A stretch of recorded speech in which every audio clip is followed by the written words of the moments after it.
Intel Extreme Masters Cologne is brought to you by Intel, Acer Predator, 1xBet, DHL, Monster Energy, and Coinbase.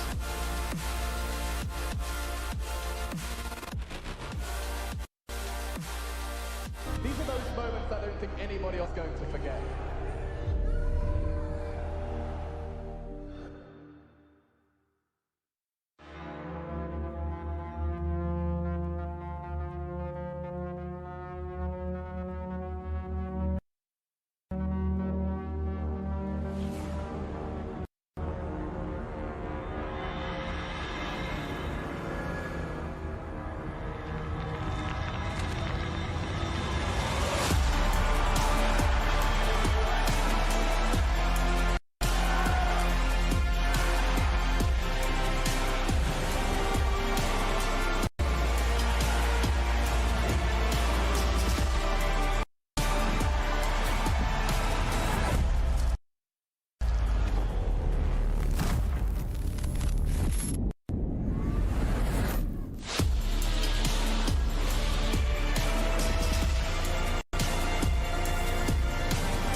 This is worth its weight in gold.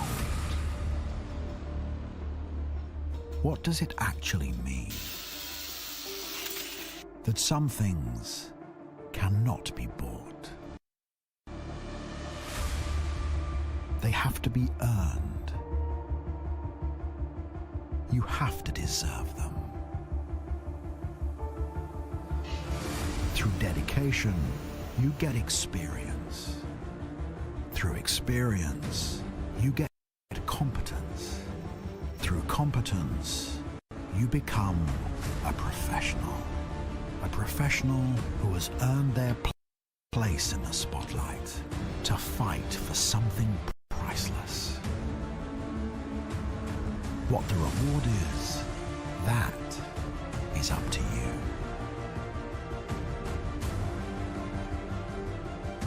But for us, it's this trophy.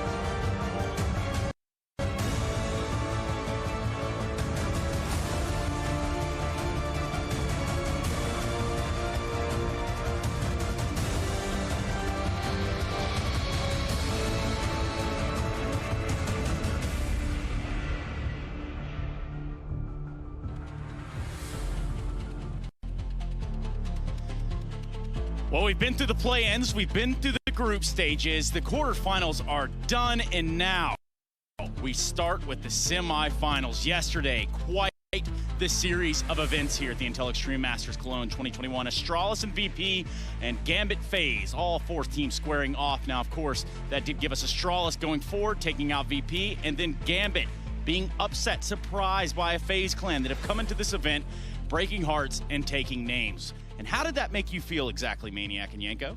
Makes me feel happy. Tingles in my body. That's how I feel, Trace. Tingles. What do you think about them tingles, Yanko? Yeah, I think it was a very exciting series to watch. Obviously, the main storyline has been the experienced players on Faze, especially through LAN experience, right? Going up against the likes of Gambit. Obviously, the best team this year, but most of it has been online. And I think Gambit has put up a fair fight in general throughout the event. They've been good, but yesterday you could see, you know, the pressure just getting to them a little bit, and the experience from Faze shining through. And a little bit of that pressure comes on the back of a lot of overtimes, Maniac.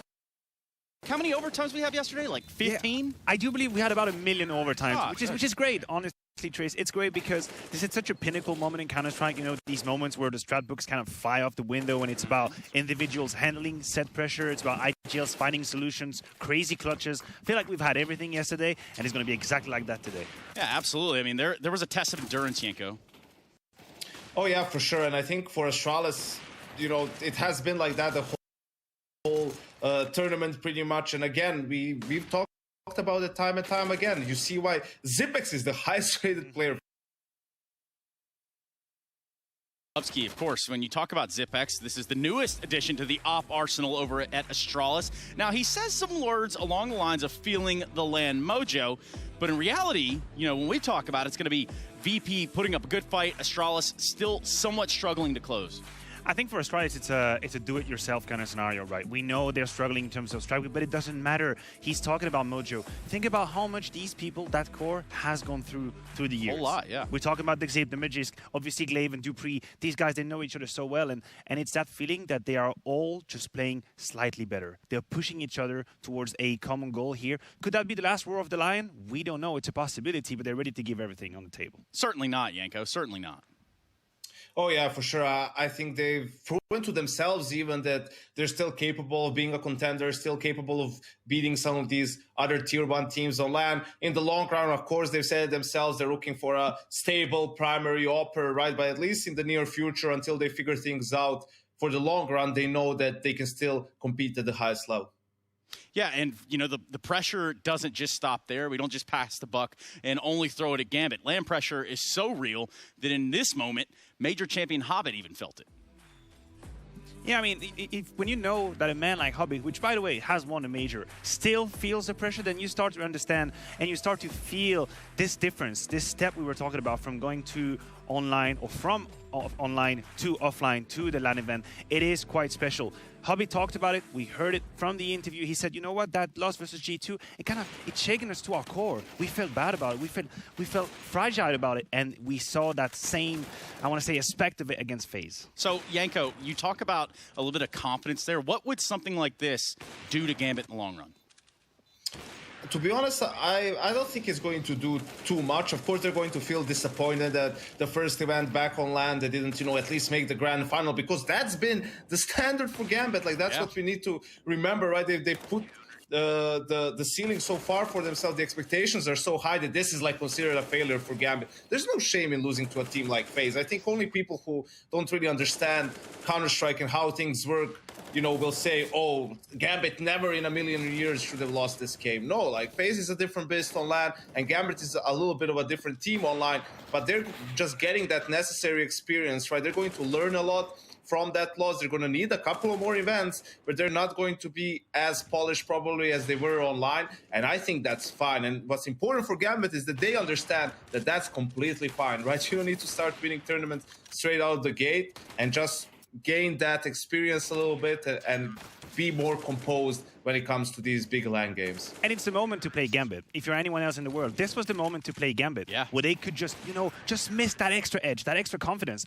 Because LAN after LANs after LANs, because we're hoping that's where Counter-Strike is headed right now, these mistakes aren't going to happen. The nerves are going to, you know, settle down. Hobbit and his teammates will know how to play in that field, and they're going to become even more dangerous even after event. Yeah, which is one of the scariest concepts right here and right now. Actually, speaking of scary, I just have to reflect to my notes in this moment, because we have such an opportunity on our hands that I don't think that anyone's ever been given this opportunity. And that is that I need to introduce you a man that played 124 total games, over 28 different champions in League of Legends, Orianna, Zed, Twisted Fate, all that crap. It doesn't really matter. SK Gaming, Gamers 2, nah, that doesn't matter as well. It's Carlos Rodriguez Santiago of G2. Welcome, Carlos. How are you? Very good, very good. I don't know if introducing me to a CSGO audience with my League of Legends background is the best way for me to get the street cred over here, or mentioning Gamers too, for that matter. So I guess thank you. Yeah. So how's it going? Yeah, it's going okay. Let's start here. I mean, I hear you're a massive FC Barcelona fan. Is that true? Why would you do that now? I definitely am not. I got born in Madrid. It's against the law to be a Barcelona fan if you're born in Madrid. So I'm just following the law. Oh, it makes sense. You know, no one wants to break the law around here. When you watch a G2 match, I almost slipped up right there. That one was on me. When you watch a G2 matchup, what sort of emotional roller coaster do you find yourself? Do you always strap up just in case?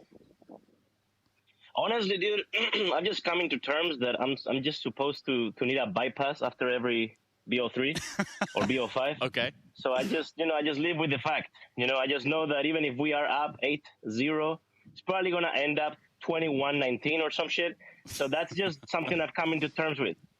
Yeah, no, I think we've all come to terms with that. What do you got, Yanko?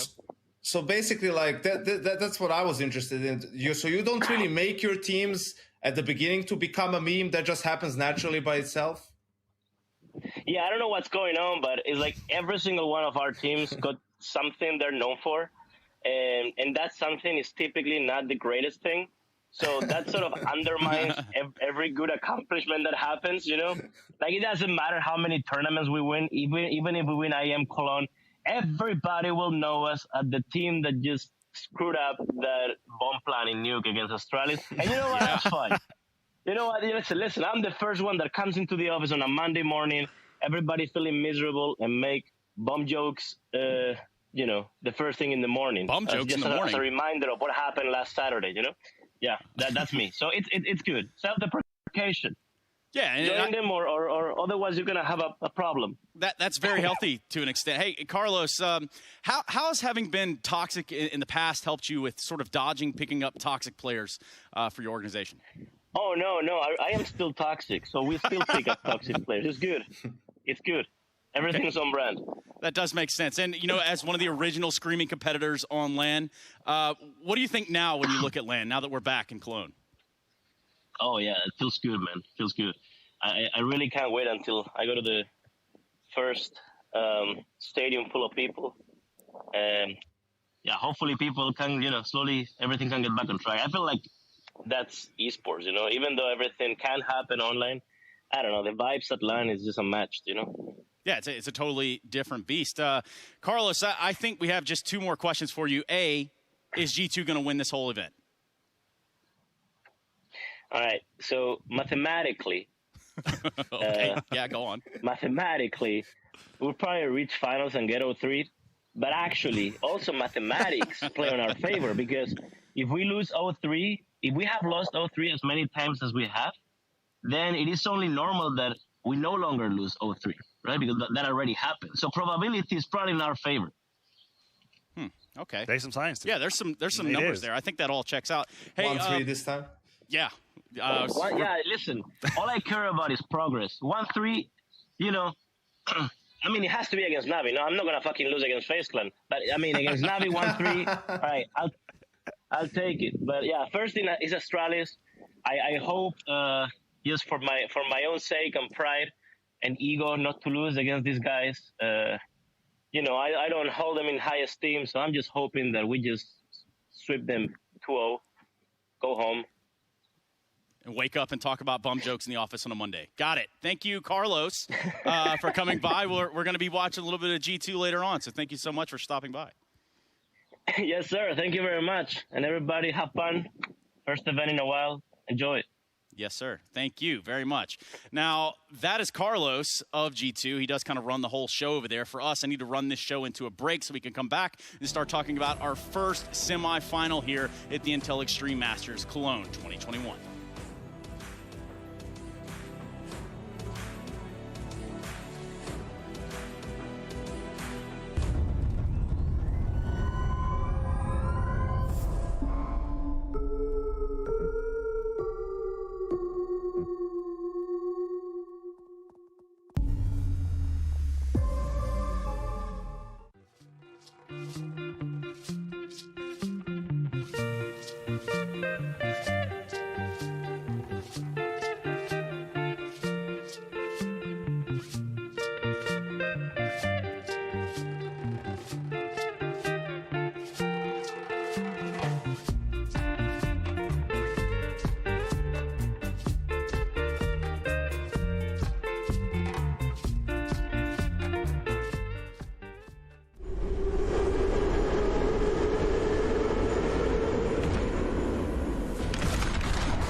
Glaive, you're from a big family. You're one of 3 brothers. 4. 4 brothers? Yes. And you're the youngest? Yes. What was life like growing up with them? So 2 of them are a lot older than me, so I actually didn't grow up with them in the same way as I did with my, I'm not even sure what it's called, but you know, I have one brother from the same mom and dad. We have the same mom and dad, and then I have another brother on my dad's side and another brother on my mother's side. So they're like your step-brothers? Yes, I'm guessing they feel like... half-brothers. Yeah. I think that's what you call them in Denmark at least. So 2 half-brothers and 1 whole brother. So yeah, growing up with all of those has been amazing. It's been really nice. Of course, it has also been kind of bad sometimes because they have been, a pain in the ass. But overall, it has only been good vibes. Being the youngest, does that mean your older brothers got you into gaming? Actually, yes. My brother that I've been the closest with, that I grew up with, actually showed me a lot of computer games in the beginning. Also, we played a lot of PlayStation together and stuff like that.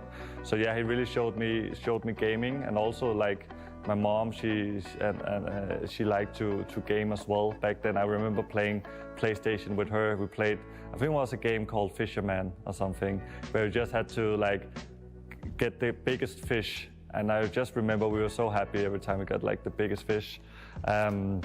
So both my mom and my brother introduced me to gaming. My brother was mainly Diablo, he played back then.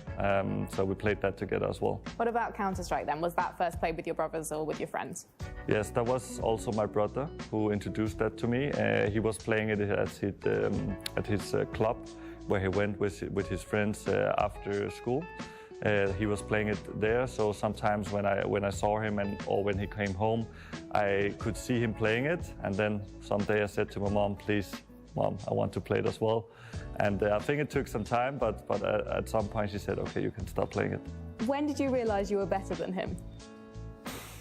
I remember him telling me a story. I don't remember the story, but he told me this. He went to a net cafe, and he were there with all his friends.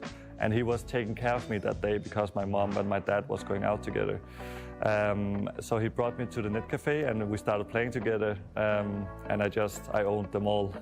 And he was like, "This is the last time you're gonna play with us. You're not ever gonna do this again to me." And yeah, he sent me home.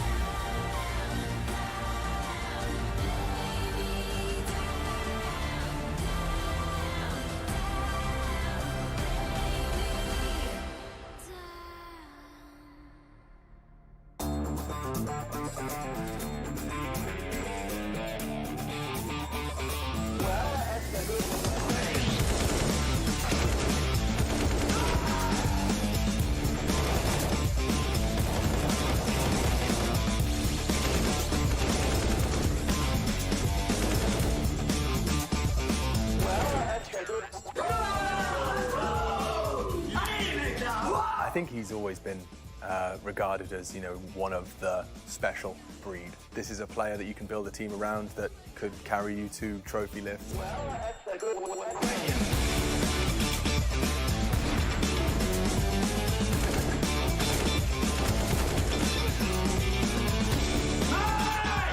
Nico exists in the conversation of the elite. He's a superstar player. He's no doubt about it, one of the best. I think the community thinks that Nico is somebody who's difficult to work with, somebody who needs to get his way in a team, and if he doesn't, then these roster changes that people have seen in the past with likes of Mousesports going back a long way, Faze is another great example. It makes it look like it's his team and he's only doing what makes him look good, not for the benefit of the entire squad. I think people like to paint him in this light that he's taking leadership and he's taking AWPing and he's kicking players, and I think the truth of the matter is that Nico he has such a desire to win that he is willing to take those additional sacrifices. I don't think I hit my peak performance yet in G2. I think that I'm doing okay. Maybe numbers are showing different, but I'm not feeling as confident as I was like 2018. I think if he continue with LAN events, I think that's where I'm expecting my peak to show. Well, I must say, that's great.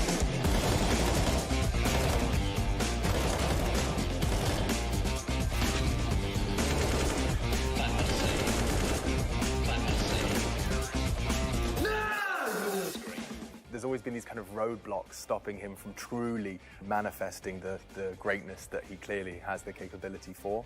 You just have to watch him play for a couple of maps to realize and to see that. Not only does he get to be a star player in the team, he doesn't just have to be the star player in the team. He's fulfilling a role where the squad knows what he can give, but he isn't expected to give that time and time again. They're using him for his strengths, but they're using the players around him for that as well.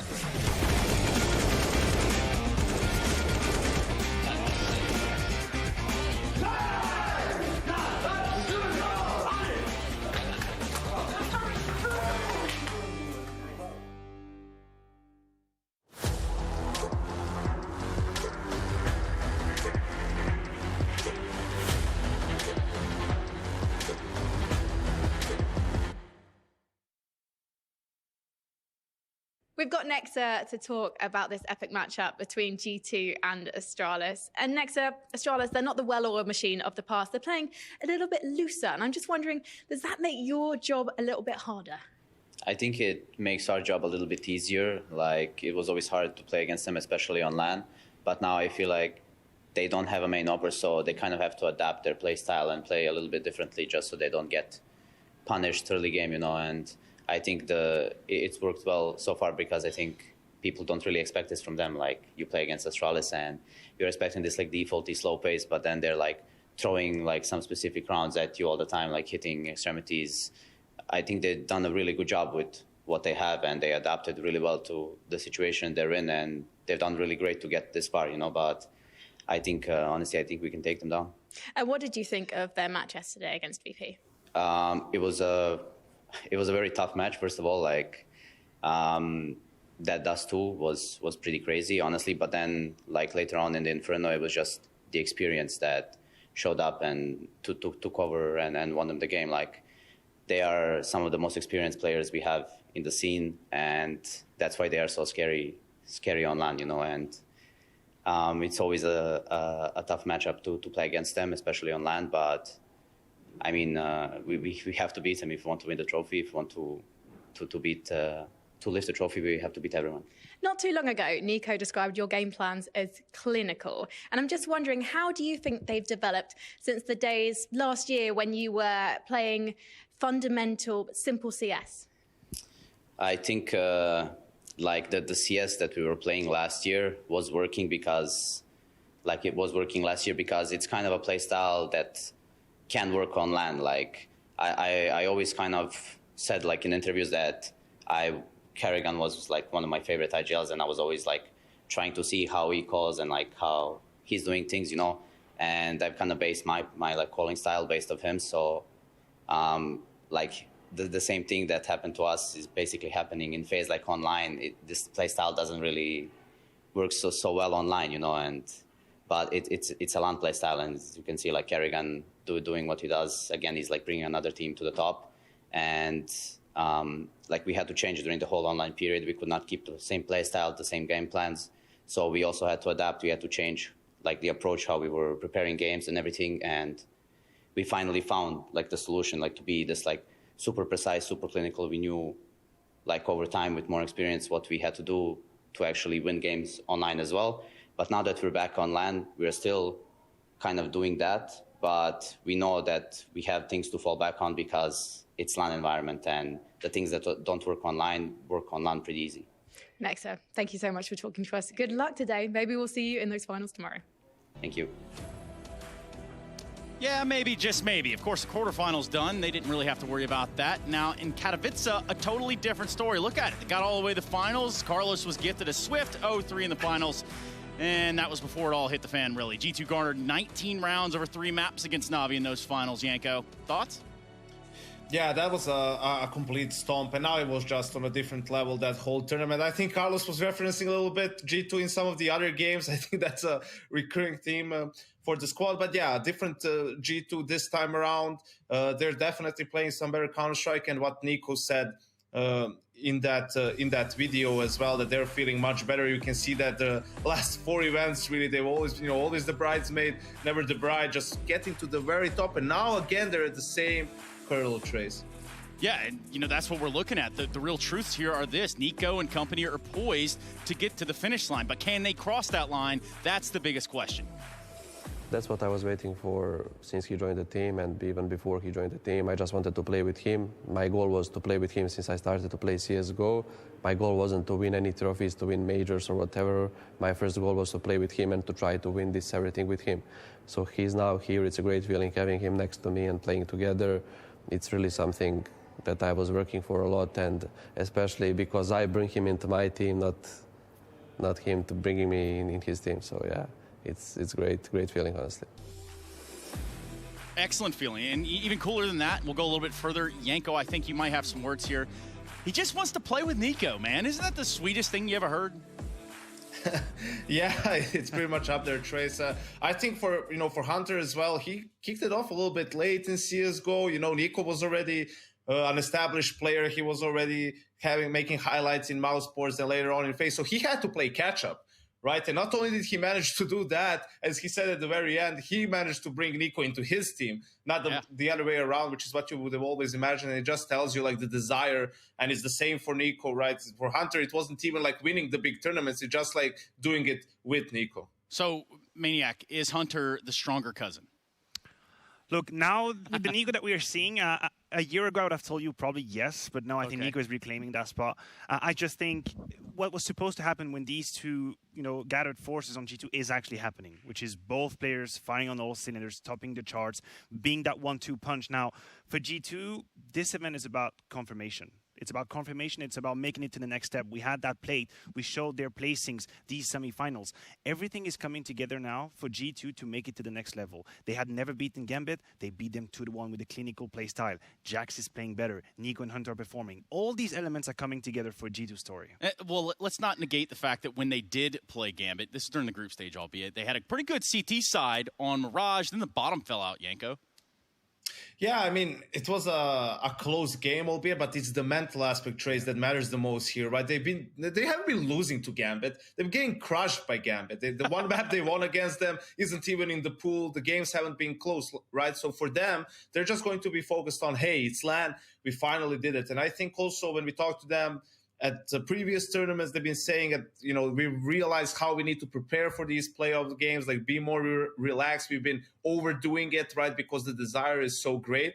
So here, I think they finally figured out what the correct approach is for a game this big. They found their confidence on LAN as well. And it seems like everything is falling into place for them to finally break that top 4 barrier.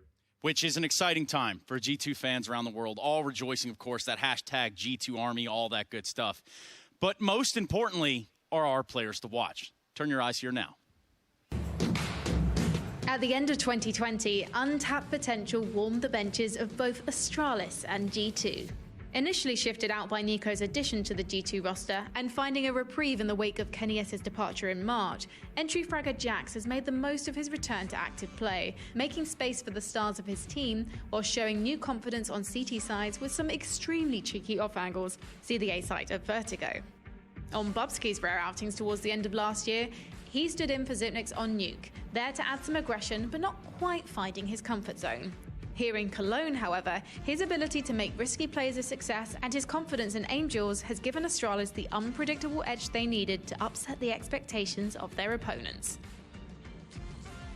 These two players have proved their worth for their teams throughout IEM Cologne. It's now time to see if they can take their teams to the grand finals.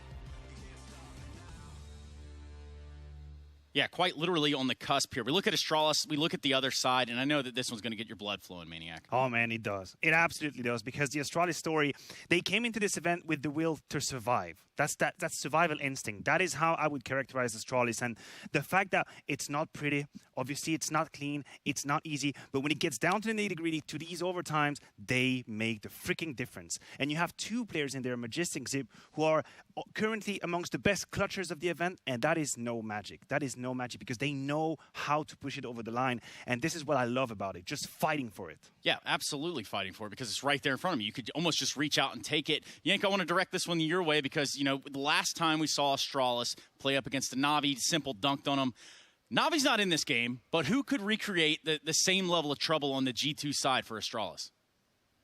I think you're definitely looking at Nico when it comes to a game of this caliber, right, this deep in the playoffs, and Hunter as well. I think it's both of them are the two guys who are, in general, doing the most damage for G2. The rest are more so role players, albeit Amanek sometimes, right, steps up his game. He's taking the majority of those op roles, but you're really looking, especially now when there's no opper on Astralis, like sure, you have Glaive and Dupree picking it up, always on the CT side they'll have it, but that allows a strong, yeah, you said it. That allows us a strong rifler can be way more punishing than usual, right? Because it's hard, well, in return to punish him for some aggressive plays. I don't think anyone can counter Nico and Hunter in that Astralis lineup. In terms of individual level, both of them are miles ahead. If they hit the stride, if they hit maximum level, maximum override, that is it. Nico and Hunter can take over. But for Astralis, what is great is that the way they used to win, by the book, clean, always playing the percentages, is not the way they win now. It changed completely. You'll see them make moves that they really shouldn't do. Glaive picking up with the AWP down middle. They changed the rules of Counter-Strike, and that to me is something I'm looking forward to. Yeah, I'm also looking forward to what map we're going to get right here. Do you think there's a bit of a crossover, Yankover? Yeah, I think Veto's are standard, no Mirage, no Overpass. I think Astralis clear pick for Nuke, and I think for G2, I want to see what their strategy is because Inferno is kind of their best map out of the remaining ones, but it's also something that Astralis has played a lot in this tournament, and they shy away for it. They move into Dust 2, which was the pick of Astralis yesterday against VP, so another map they're confident on.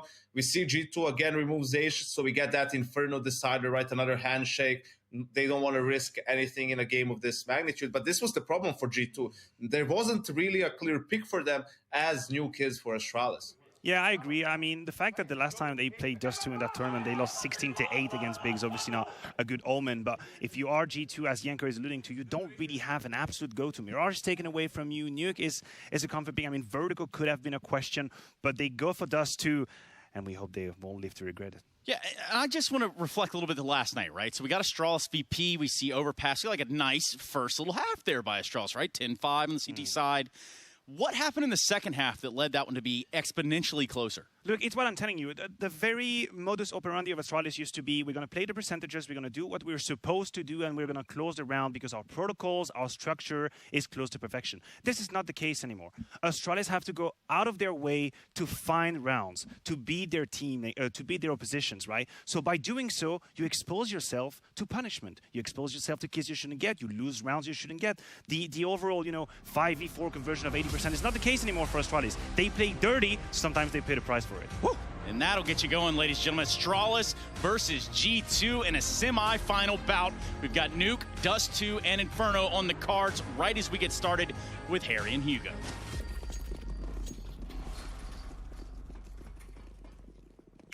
Yeah, and we're not wasting any time getting into this one. G2 taking on Astralis for a shot at those grand finals already. I noted a lot of utility in this pistol to help out with this fast A execute out of Astralis. G2, they were set up to play retake in towards this A site. They've got these this utility, right? The smoke, the flash on Nico. He can set these guys up to explode out of heaven. Although Nico's all the way over in main, this flash isn't coming in. They're peeking heaven dry. Oh, that's a big nade, dunking down onto 4 players at G2. They need to suddenly pop out the top, and they will, but it's into the Glocks that find every kill for Astralis. No problem. An absolute murder on that A-bomb site. And Astralis, they start strong. G2's retake setup, not going to plan. No, normally, right, I'm very, very confused already. Normally, when that's what you're trying to do, you have the flash player over towards Hell. CT. You can pop that flash from CT out of heaven, and it would have given a lot of levity to towards this retake. Instead, they peek it dry, through a smoke, through a nade, and everyone's churned up. That is not the start you wanted if you're G2. I agree. They wanted the smoke to cut off Hut. Whoa, look at this buy, Hugo. Hang on a second. It's crazy. Okay, G2, they want to have fun, Harry, and I can't blame them. They're feeling confident. They're the favorites, perhaps, and, well, they're going to try and show it. Jax, no armor, shotgun, Hunter, Nova as well. What a mess. Yeah, we saw Jane donning the Nova yesterday. Nico's Deagle opening up this round and getting away with a lot of damage. Now, one of these shotguns dropping through the vent. Hunter is already gone. The Nova never given a chance to play. Astralis in a good spot right now. They start to cross the remainder of these players over outside, and inside of the B site, it's only Amanek here. The majority of G2 still on upper. Amanek might have his work cut out for him as Astralis are heading his way. Yeah, but they are playing very safe. They're waiting for those last two players to join them before they start swinging the doors open. G2 don't know. They aren't confirmed that it's the B play, and so Amanek is even starting to change position. Could this catch him out in the open? Or, in fact, even leaving B at the worst possible second? He can at least play safe here, right? He can get Deegs and stay alive, but he's going to need to hit some absolute bangers in order to recover this round. Tries his hand against Zip, but Astralis at this point have the site. They can get the bomb plant, and at this point, I don't know if a retake's going to be viable. G2 might just try and save what they got, throw it into what will be another eco round as Astralis start strong. There, and if you're a G2 fan, as alluded to by Carlos in that interview before the show, you probably have some memories of the G2 squad versus the Danes on this map that you'd sooner end up forgetting. There you go. We lasted 2 rounds before referencing it. Damn, man, Carlos was right. Let's see. It is an Astralis round locked in here. The double shotgun force buy doesn't work out for G2. Yeah, maybe an exit here for Amanek, maybe something, but Glaive's not letting it go down easy, and Astralis will keep it light and breezy. Guns saved, although not a lot, right? It's MAC-10s, it's Galils, and so that's why these force buys are so scary for a team like G2, getting all those shotguns in. They won't make it work, though, and so one more eco. But Astralis on Nuke Man, back on LAN. This is everything we wanted, Harry. It's everything we dreamed. We may have had that handshake in the V2 as said of the skip of Vertigo and Ancient No One playing games here, leaving Inferno as our decider. But this is an El Clasico of, you know, the Astralis era. G2 know that better than anyone. Pistols out, Astralis back to the lobby and keeping it nice and slow.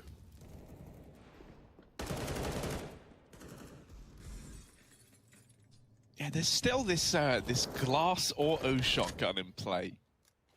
And, you know, that was by design originally when Jax bought it out. He consciously didn't have armor. So, you know, I guess when you're wielding the shotgun, it might feel like the aim punch matters a little less, right? You are, like, usually in their face with it. So I'm curious if he's going to get away with anything on it. He's in the vent, surely got an idea. Yeah. There is this outside play coming in, so he might just get evaded in this round. You got the deep wall of smokes in. This wall of smokes is great. It lets you, you know, have a lot more options. You can cross secret, you can wrap main, you can take garage. And with how Astralis throw these smokes, the garage smoke is the first one to dissipate. So it almost acts like a bit of a doorway on a timing. Now, what they haven't checked for Nico. Oh, it's ugly. No! 1 HP on Magisk. 1 HP the difference. Oh, that could have been something for the G2 squad, but now the odds of finding much in this round are kind of out the window. With the ramp control taken, Astralis, they don't know it yet, but they've got full run of this B bomb site. They've even got Hell as well, so if they did want to A-Rap, they could do that. Oh, this is about to get rough for G2. Yeah, this is a surprising one to go upper, right? They had all control outside and ramp, but they're walking into the stack right now. Next has got a Deeg. Jax's shotgun is left alone down at B, and Astralis is dropping in with 10 seconds. They need the kills, and they need the plant. There's a man close, and Hunter could deny if he finds a timing. There's no cover. Oh, no, Hunter. He's got the kill, and the time is eluding Astralis. A full eco for G2. How does that taste? Oh, that's talk about a taste of your own medicine, Hugo, right? Astralis run out of time. Hunter denies the bomb plant with seconds to spare, and no one was watching for him. No one was accounting for it. Oh, G2. That's one round of win, Is this the final evolution, man? Have we come full circle? Now it's them making Astralis look like fools on Nuke? I could see Hunter hiding sight, and I was like, surely someone will stay after as they go wide. Is this the redemption arc of G2 on this map? Is this what we're witnessing? It's the start of something, that's for sure. Jax keeps the shotgun, and everyone is well armed now for G2. Astralis, that was their bonus round, and it did not go well. Fast smokes this time. Astralis trying to cross very quickly towards lower. Nico drops through the vent molly, taking 95 damage. He's still standing, but a shot from death, even a glimmer of a nade, could end his round. However, he's dropped the bomb in the secret, still standing, staying alive, and buying time here for G2 in what is a 5-on-4. If Astralis want this kill, they're going to have to hunt him down. And if they do, Nex is already starting to move in. There's the kill from Glaive. It keeps something here for Astralis intact. The B site, though, as said, not controlled yet. And Aminek's even got an AWP on rotation. He can help out if Nexa needs. Oh, yeah, there's that AWP springing to life at the B bomb site. And that's going to deter Astralis. They give up lower and instead look to go back to main.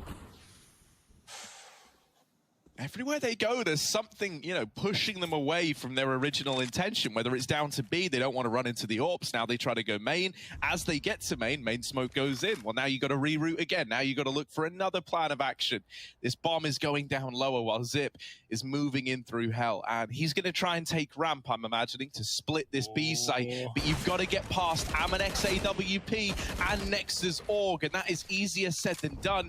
You've seen this double hold now. And Aminek, head on a swivel, even deals with the flanking Zipniks in through ramp. Great stuff from this AWP on the G2 side. It's just Dupree in a 1-on-4, and Hunter cuts him down with ease.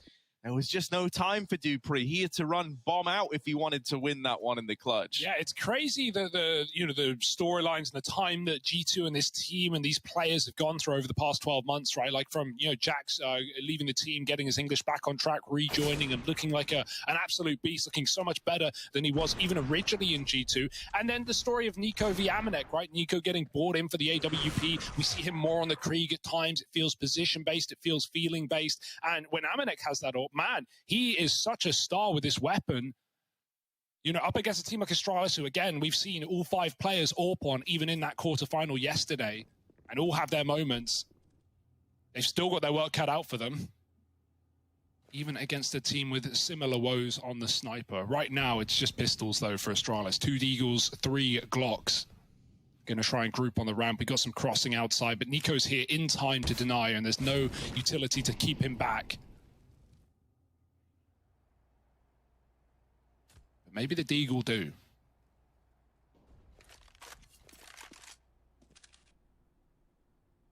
Yeah, the question becomes, who's going to break first in this outside fight? Who's going to take that first peek? Nico's now nading it. They really are sold on this secret position as a result. He's given himself a little one-way smoke there to try peek under. Glaive, in the meantime, has snuck out door and is now getting down the vent. G2 don't know about this. Nico starting to get paranoid, and it's probably been calmed. Like, yeah, there was a smoke by door. Something could have happened, but we're not 100% sure. Nico, he's keeping his wits about him. But still Glaive's going to hit the timing. Nico wasn't sold on the idea, and so now Astralis start to accelerate the pace, trying to get across outside. Hunter, can he hold the fort? Yes, that's the bomb dropped as well. There is a follow-up from the Glock of Bobski, and now he's upgraded onto an M4. This is spiraling out of control for G2. We need someone to apply the brakes to Astralis. 10 seconds left. This bomb is barreling in towards the B site. Nexa, he drops it, and on the back of that drop, he's won the round for G2 again. Another one going their way because of these last-second bomb plant denials. Navi who? What's happening to Astralis? That's 2 rounds now. It looked like they were going to win their own block round. Obviously, different that one's a little more understandable, right? Only fun in games, only a joke. But that's 2 rounds now that Astralis have run out of the clock, and G2 have capitalized very well. Don't get me wrong, right? These rounds are fine for Astralis if there's no 1B, but they're going into positions they don't have so late in the round that if you don't provide that cover, look, bombs out in the hands of Dupree, he doesn't have cover, and there you go. It's a free round for G2. Almost a Glock eco win for Astralis. Keep that in mind. That was just pistols, and Glaive really made magic happen with that vent dive. So Astralis, they can be happy with that round. They can break the money here and now with full rifles, with the exception of Magisk.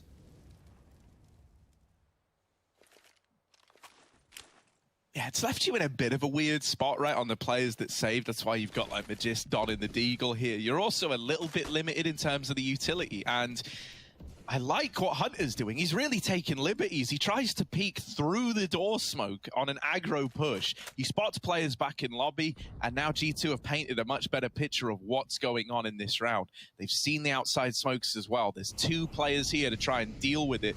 This time, these outside smokes are on the timing so that main fades first, and these players start to get in through the main position. Astralis, with the openers, have secured control of the A bomb site in a 4-on-3. You've still got the AWP outside and this double retake from Heaven. The utility is good. Nico taking players out of the ranks of Astralis, and suddenly the whole situation has flipped on its head again.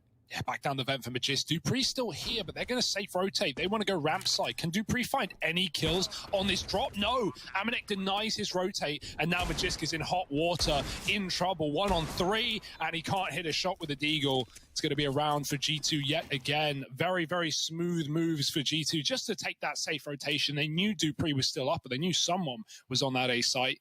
And so they completely avoid it, get down to the B bomb site, and pick up another retake. Defuse is happening. Don't you worry. It's 4-2 for G2. Yeah, this has been a bit of a rough start for Astralis. In all of these rounds, they've had a chance to do something, right? They've had a chance to find a round on the back of it. And you really have been splitting some fine hairs as to how this this scoreline is 4-2 in favor of the G2 squad. Once more, Astralis don't really have the money to lean into a buy. They're still kind of suffering the consequences of running out of time in these last few rounds. So they're taking a partial investment. This is really allowing G2 to pad out these rounds on the CT side early. And that's kind of the last thing you wanted if you're an Astralis fan. This is an uncharacteristic start where they've fallen prey to time a hell of a lot. Setting up for what looks like just the A explosion. And hell, man, this was how they won the pistol, right? Something to note was in the pistol round, the main smoke was left out, and I think that was why Nico ended up getting nullified in that retake round, right?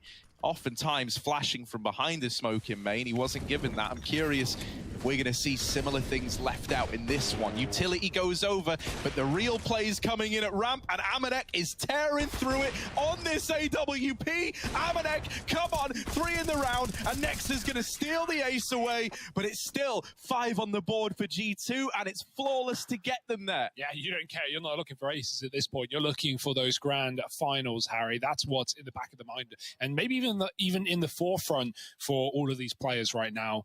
Big round from Amanek, little A fake, but yeah, it's not going to draw your ramp player out of position until there's bomb. And so Astralis go right into that orb. Bit of a timeout here now for the Danes need to discuss before they get back into what will be really their best rifle round, right? As you said, the money has been skewed. That is from 2 rounds saving, keeping players alive when they really wouldn't wanted to. And so Astralis have, they've had economical woes, but forget the excuses. This is where they need to put rounds on the board pronto. G2 are starting to build some more money, rounds, you name it, they got it. Lovely shooting from Amanek. Can't afford to be having an off day in a matchup like this, and so strap the wheels back on and run it back for another rifle round. Back outside for Astralis. This is what they were doing a lot in group stage, Harry. We saw games from them where they would just, fully commit outside for, 15 rounds in a row, it felt like, in that game versus Faze. So proved to be a bit of a problem there. We'll see if that continues to be the case. But down B they get for free. G2 won't do anything on the cross. Nico's still looking for someone crossing into garage. That has been the case before. And in that Faze game that I talked about, it was the T sides where Astralis were having problems on Nuke as well. Not just this map, but even Dust, the second map of this series. Something to keep in mind as we go into it. Astralis setting up with nades on the A site, flashes through the roof, but it's really another ramp play. The AWP is foaming at the mouth right now. Amanek waiting for the kills. Yeah, and you know, you don't want Amanek to feel like he's got total control over this position. You really need to kind of start to make him respect you more, because once again, he's opened up this round. Oh, they are pressuring him with the flashbangs, but still he's able to make a quick escape down through ramp. Oh, nice. While this is going on, Nico has caught Glaive outside, and so for Magisk now coming back up to try and trade, he's low on HP, and Nico is quite the formidable opponent to go up against. This round has slipped apart for Astralis. They're going to try and come in with an A play, splitting through heaven. They at least have a chance here to pinch a Hunter.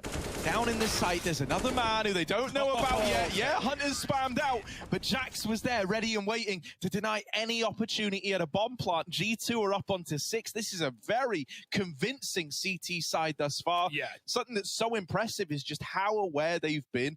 You know, Astralis attempting a lot of this outside control again, and yet every time they've done it, you know, they might start by taking some secret control. A lot of the time they've been coming back outside, they've been going for these hell wraps, these garage wraps, and Nico's constantly been aware of that possibility. Yeah, the comms are really good right now for G2. Like, they know exactly what's going on. The fact that Nico has gone from getting caught by these lurks to now, you know, catching the lurks himself. Now he's in secret. I think he will have been spotted there. Glaive looks like he's hunting him down, but knife out, and Nico, surprise, surprise, above the one-way smoke, finds that first.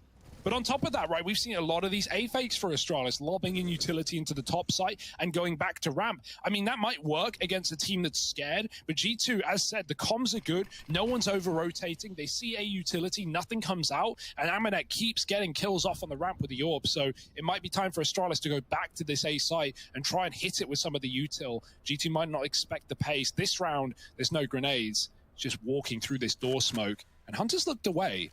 Maybe there's a chance for something here. Jax has a flashbang to line his teammate up, and they seem aware that players could be out the door, allowing them to drop vent, but no further. If Astralis try and take this A site, it's going to get bloody. There's a D for Dupree, but Jax at the back of the site, and he's got a couple as well. Dupree in the open, and it's the orb rotating to clean it up. Nice, simple round for G2, keeping more and more players alive as they build into this half. And what's always been so impressive is like these anchor players, these guys that are in positions where it's like one kill could win you the round for G2. It feels like they're always coming in big, right? Jax there is the example of that anchor player just holding on to the site, not letting them get in the, you know, kind of a steamroll or snowball, I guess, into a situation where that gets out of hand. Nexa on B as well, dropping the bomb. Hunter did the same as on the A site. Yeah, for sure. These anchors are saving the day for G2 at the moment. Okay, where do we go here for Astralis? Is it back to these outside control rounds that don't seem to be netting much? They faked the smokes, I like that, but we know Nico has been very aggressive in the secret in times gone by. Instead, this time it's Nexa, and Astralis don't care. They want that top site, and they want it soon.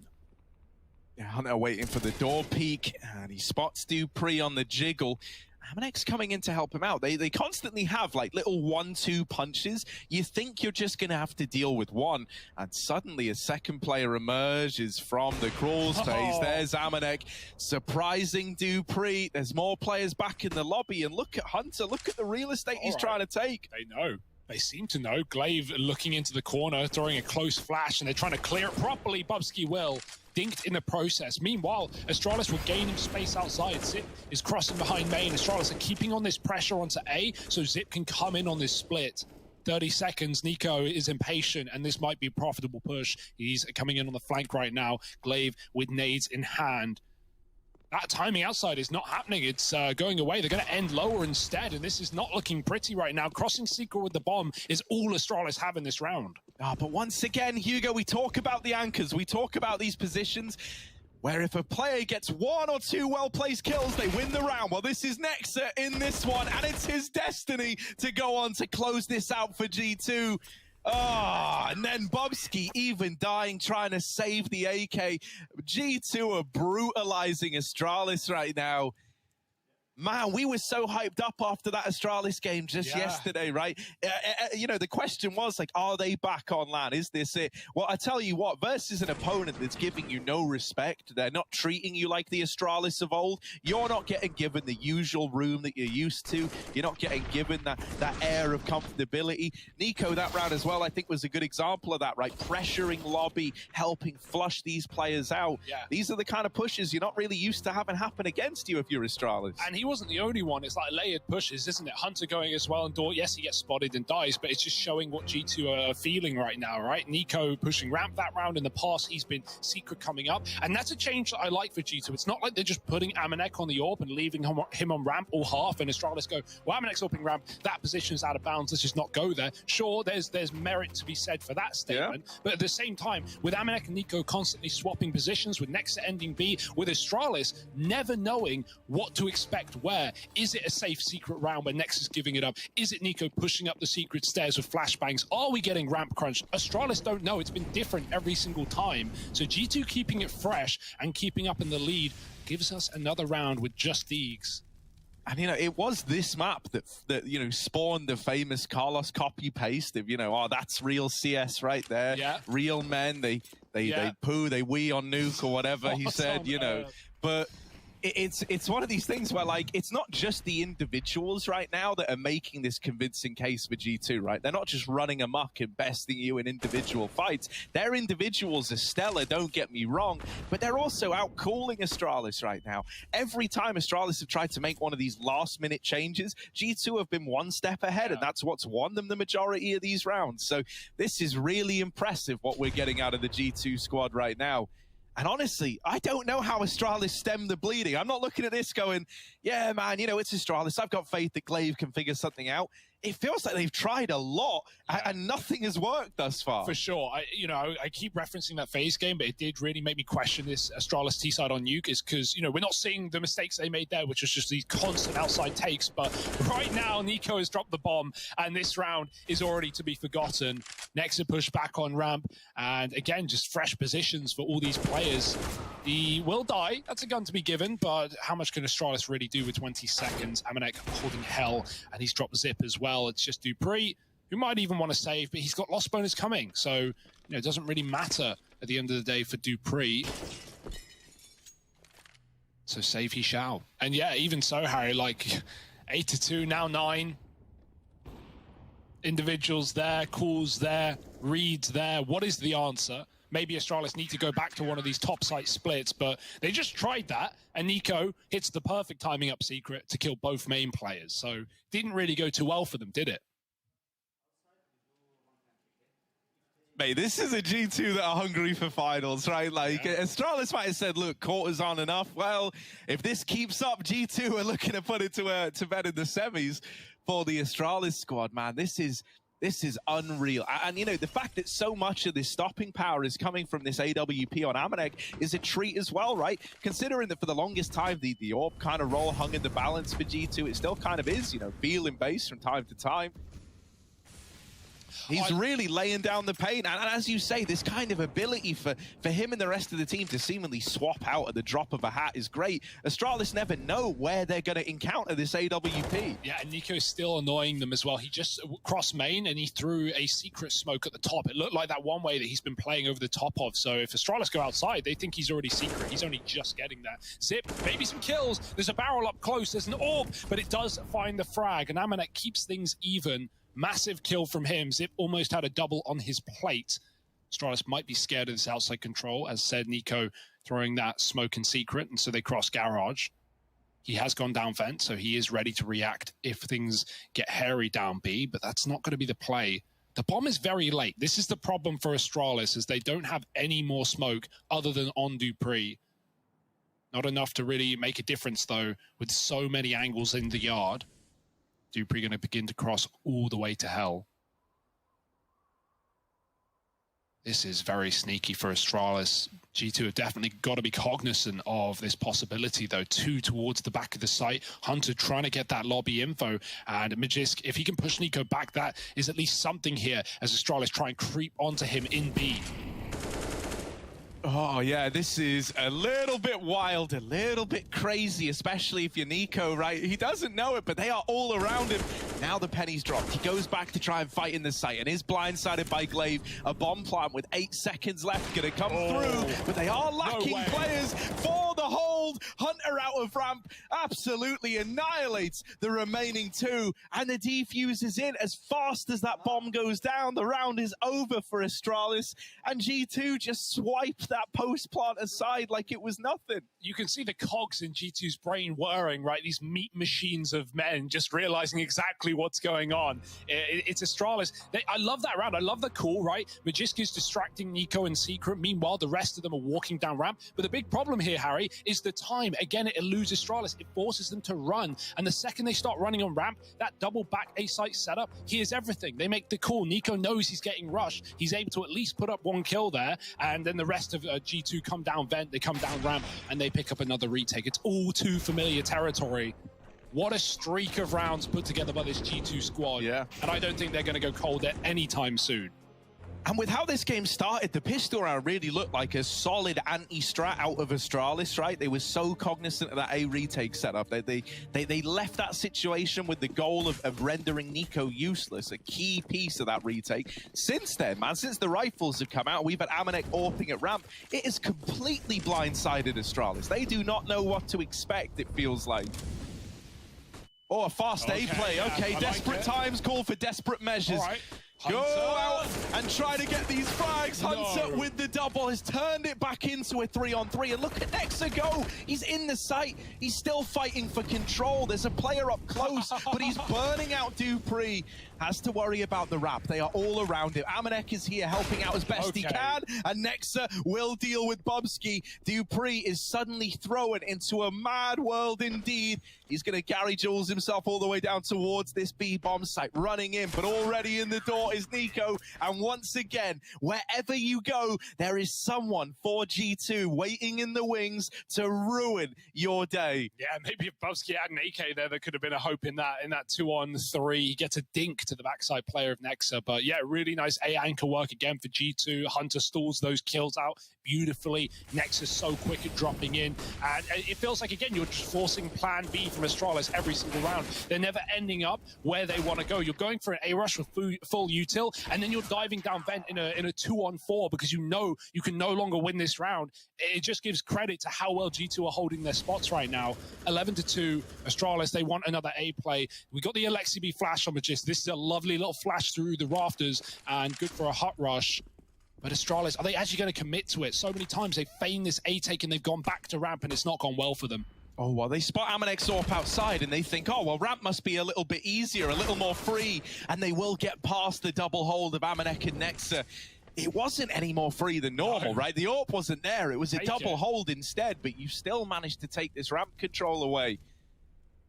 This is like one of the best spots you've been in a long while on Astralis. And so if there ever was a time to try and salvage a couple of rounds at the end of the half, it's in a round like this. Everywhere they go, there is someone. If they back up lobby, Hunter is there. If they go forward to hell, Jax is watching the ladder. And if they drop B, well, Nico's already in position. There is no way out of this for free for Astralis. They are boxed in right now.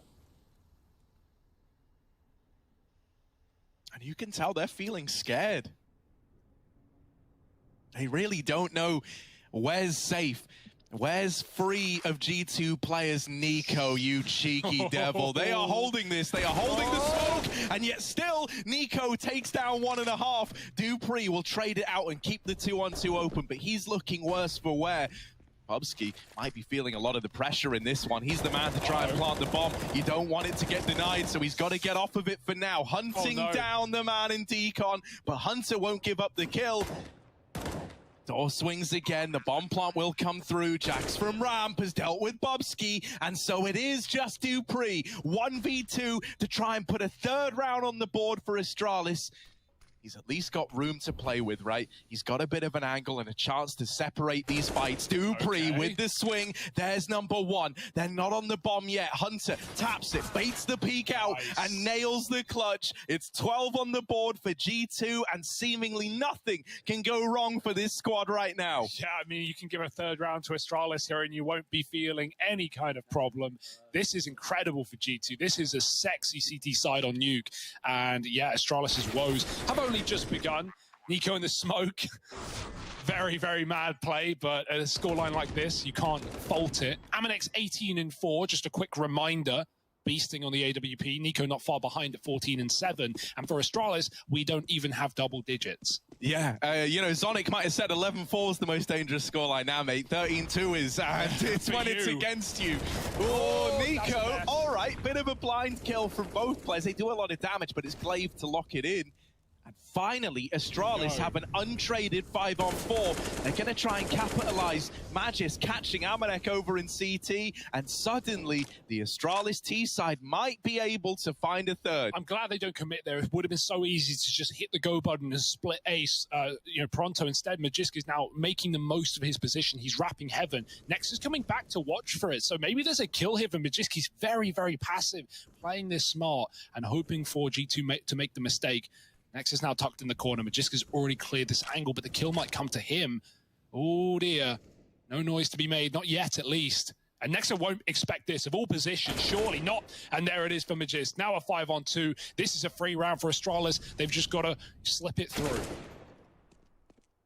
Oh, yeah, and you know, G2 in this situation, it's them not knowing where to look, right? Every single corner could harbor a fight versus someone from Astralis. Jax is getting wrapped on in lobby as well, and the bomb's going down in B, so this is a pretty safe round for the Danes. If there ever was a round where you could say, yeah, they've got this one in the bag, it's looking like this one. Jax, all that's left to do is give it a bit of a try, see if you can get away with anything here. They are going to give him a couple of fights, and the timing's not going in his favor. Regardless, you know, you've lost one round right at the end. It's still 12-3 in favor of G2 for Astralis. They are going to have to bring one hell of a CT side if they want to pull it back on their map pick.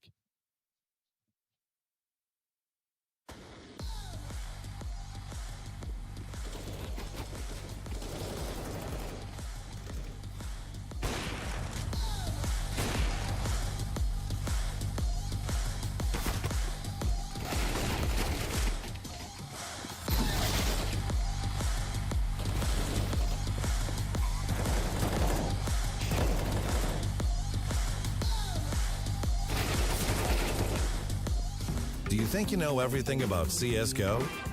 Then stay alert and look out for the DHL drop quiz on the ESL CSGO Twitch channel.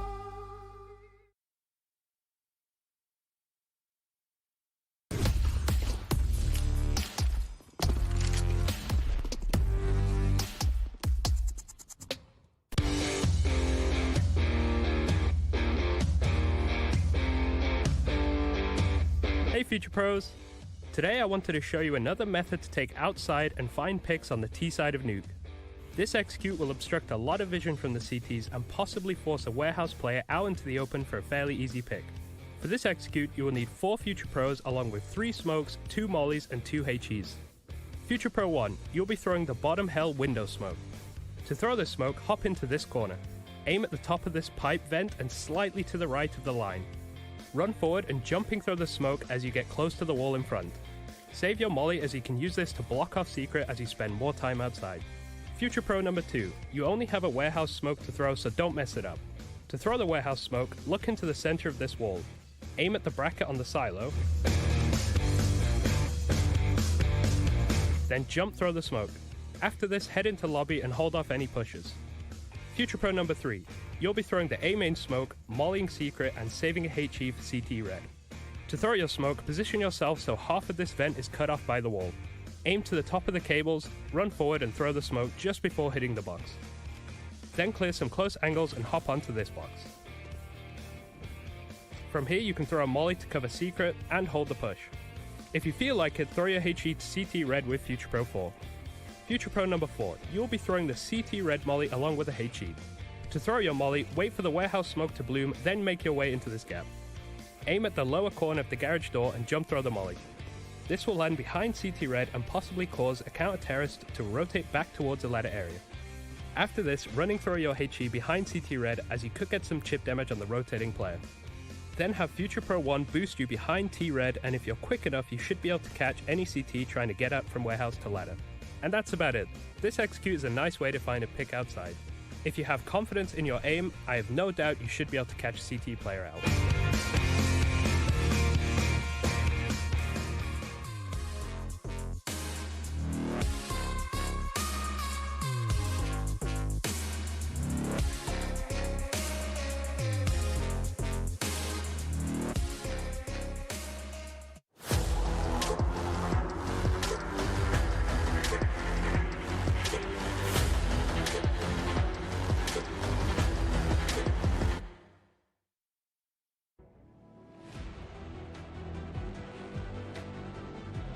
Well, Astralis have faced their fair share of challenges throughout the last few years. However, this one is looking bigger than ever. G2 up 12-3 on the Astralis map pick of Nuke. This used to be the home map. This used to be the proving ground for Astralis. And here at G2, with a grim reminder of how times have changed and how the mighty have fallen. Yeah, Astralis are getting taught a lesson right now in map 1 of the BO3. Winner to the grand finals and loser going out. So pressure's more than ever for Astralis. We need a round out of them here and now. They managed to find that first T-pistol. It's Bubsky, always good on these pistol rounds. Gotta say, starting strong. Nice rush out the hut, but it is denied by the Julies and Glaive finding 2 kills. Nexa will trade. Suddenly we're up in the air. Suddenly we're in a position where G2 can consider a win. I'm getting planted, and the rotates are far out. Magiska's waiting for Dupree to walk up secret, but he's taking his sweet time. He has to sneak. He doesn't know where one of these players is. And so a lot of angles to clear gives a lot more time for that bomb to tick down.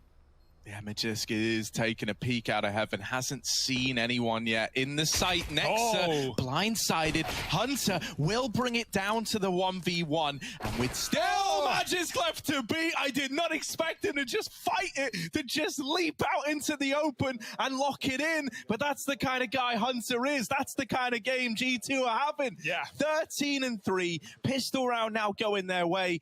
And an impossible task for Astralis just got even harder. Yeah, they were ready for the A-Rush, man. Like, they had all the pieces in the right place. They had a triple ace up there, the Julies watching the hut. I don't know how Zip doesn't get any kills. Like, Glaive does yoink them, but even so, you try and outplay if you're Magisk. You try and be smart, but there's nothing you can do when you just get wide swung with a Glock. And there we go. That sets G2 up for the win in map 1, right? Like, you know, there's going to be a gun round to be played, but my oh my. If Astralis ever wanted hope of a comeback, it might have been eviscerated with that pistol round going the other way. And so it's up to the Force. The Eagles galore.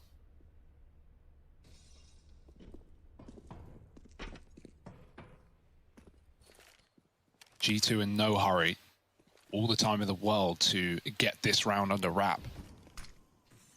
Smokes outside will be the game plan. No one B, no one's secret, no info for Astralis as to whether these are fake smokes or not. And in fact, they are. G2 are getting ready to pound A site. Yeah, Glaive gonna have his work cut out for him. He does have some support up here in heaven at least. That's something, but still, like, you're struggling to look at these silver linings, especially with Amanek charging out with his MAC-10. A bit of a signature weapon for this guy and making a lot of money and opening up the site in the process. It's a win-win for G2. Money's made and a round is secured. 14-3 is as good as locked in. Nico? And look at this. Nico is hunting down the saving Astralis players. Okay, he only gets one. But it's just adding insult to injury. It's just building up even more of a case for G2 to steamroll this map. It's a confirmation of where they are as well. Oh, they're saving. They already are not going for this round. You guys can take a deep breath. You can start spreading out if you want. Yeah, okay, one makes it. Zip does get to spawn, but at this point in the game, you are not thinking about your economy if you're Astralis. You are not trying to calculate the financial freedom. No, you can't even get rounds on the board. G2, 13, now 14. And Astralis, what do you even do? Play for OT, force till next map? Well, those are your only options. All this is going on while Amanek is just silently going 20-6 in the background, right? Lovely. It was him with that AWP at ramp that felt like it was just causing so many problems. And the best thing about it is like, as the game went on and he became even more mobile, it just felt like it was throwing out new issues for Astralis. They would try to plug the ramp hole. They'd go, look, okay, we can't get past the orb. Let's lean towards outside. Oh, well, now Amanek's here. Of course he is, right? You just felt like you couldn't catch a break. And really, it shouldn't take me to tell you this. It is going to be a rough world to envision any kind of a return to form in this map out of Astralis, Don't right? get me wrong, Astralis aren't the type of team sitting here and already talking about Dust 2. You know, they're not going to give up before the before the chips have been slid across the table. But in the same vein, you know, what's not said out loud is thought in the back of your mind. Yeah. Dust 2 is just around the corner. And Astralis, I mean, they're playing for OT. I respect that here. Not a lot of teams would make this call, right? Especially after forcing second round and losing it. It would have been very easy to buy up here in the knowledge that you have to then pull a 12-round comeback with your guns. Well, if it was ever going to happen, Harry, it would be off the back of guns. So this is a good decision for Astralis. But again, it is in quite the predicament. G2 back to the A site, back to business.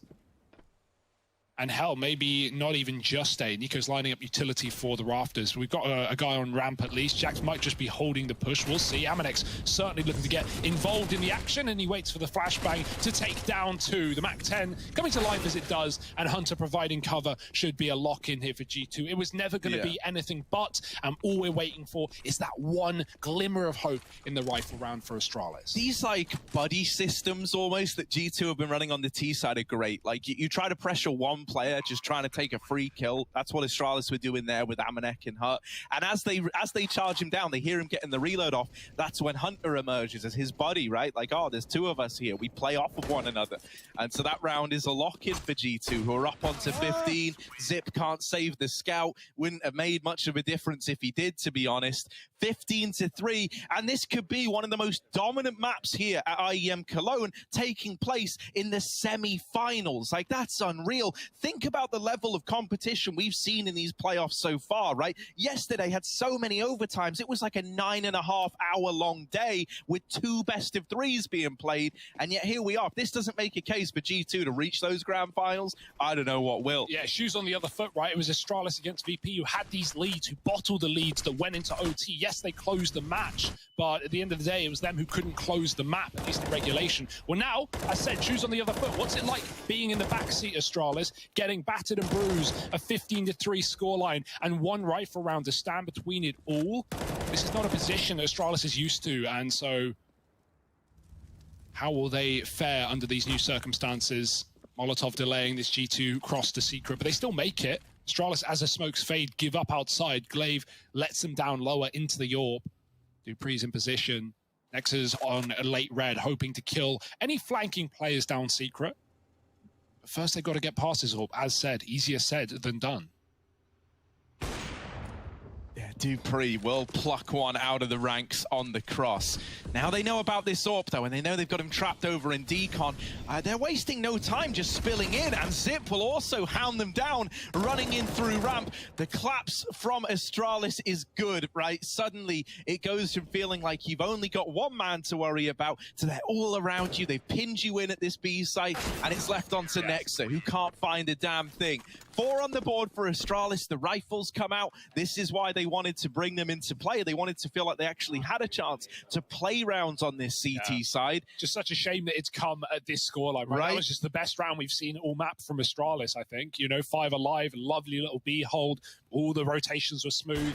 Nothing went wrong, but it's 15-4, Harry. That's the horrible thing about this scoreline, right? All it takes is one mistake on Astralis, or more notably, I think, in this situation, one big round out of an individual on G2. And you're really not shy on individuals who can step up in moments like this and close a game out.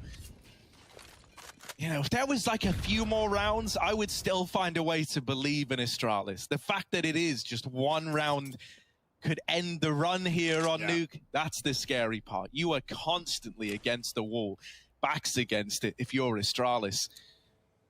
And G2, they know you're feeling this pressure. They're taking a very slow round. waiting to see if you give them anything, going for these info plays that happen, you know, towards the kind of mid-round after you haven't seen anything. No aggressions come through, and G2 now cognizant of they've got to be the ones to make this first move, start to throw the outside smokes. Yeah, the molly on Secret won't do a thing. Glaive's got that one way, and so G2 from the silo will see it and probably opt to stray away, go back to this top site instead. Zip is on ramp. He's run out of util, though. Can't stall a play if things end up there. And Astralis do have a AAA setup, so they are in the right place right now. This is actually a pretty botched round for G2. We're going to need some incredible entries on this execute because Astralis are set up very well to deal with it. dupreeh has left heaven. That is a timing that could favor G2. There are now 2-2 splits on ramp and A. Bubsky and his teammate at the CT vet need to hold strong, and so they will. Glaive is dropped one outside, and Nexus running through the molly. G2 desperately need an opening kill. They can't find it. Finally coming through, traded at least, and Astralis keep it as clean as they can. It's only Hunter in a 1-on-4, and there's no time for it. Yeah, 10 seconds, and with players rotating in to watch this bomb, Hunter, he's pretty screwed, and he knows it as well. Nothing presents itself until the moment they intend to strike. A double swing out of dupreeh, and Glaive seals the deal on that round there. And so Astralis are now on to 5, starting to build a bit more of a CT side up. You know, breaking down the money at G2, making a partial investment come out here for the T side. It might even be tempting to buy, right? Like Hunter's at 44, he can get AK, full armor, nades, and his team could get, you know, whatever they want, really. But yeah, I like the half buy the Galil armor and, you know, get a full rifle round in the next. It's definitely the safe call. G2 not getting ahead of themselves yet. 15-5 is not a worrying position to be in, but that can change very quickly, as we know how frequent comebacks are in the current meta. Hunter, though, if we wanted anyone to perform this round, it would be him. Looking outside with this Galil. dupreeh has the cross with his orb. Seeing him orb fully over Glaive in this map. In the maps we've seen so far from Astralis, you know, if you counted up the rounds, it's probably Glaive orping the most right now. Yeah, the G2 Deagles always make me scared as well. Hunter's dead, that Galil is out of the round, but there's still Deags in play. There's still weapons that could be retrieved. They're trying to wrap into main. Magis does not want to give it over. There's a lot of bodies there, and Nexus Deagle will claim another life. dupreeh answering back with the orb will start to stem the bleeding and takes matters towards outside, just lays down the pain. dupreeh has saved the day. Only NiKo left to beat, and he doesn't have the bomb either. So even if he gets this A kill, it would be the start of the round for NiKo, really. He's got to go on to find 2 more. And that's assuming he's able to survive this crossing. Now, it's gotten a bit weird. That's a body. Bubsky doesn't realize. They don't realize. Oh, this is weird. I think it was a spam through the heart. NiKo gets the first, but now up in heaven, he should get traded. He should get traded. NiKo should just die here, but he's gotten to main. They're giving him main. They're giving him a chance.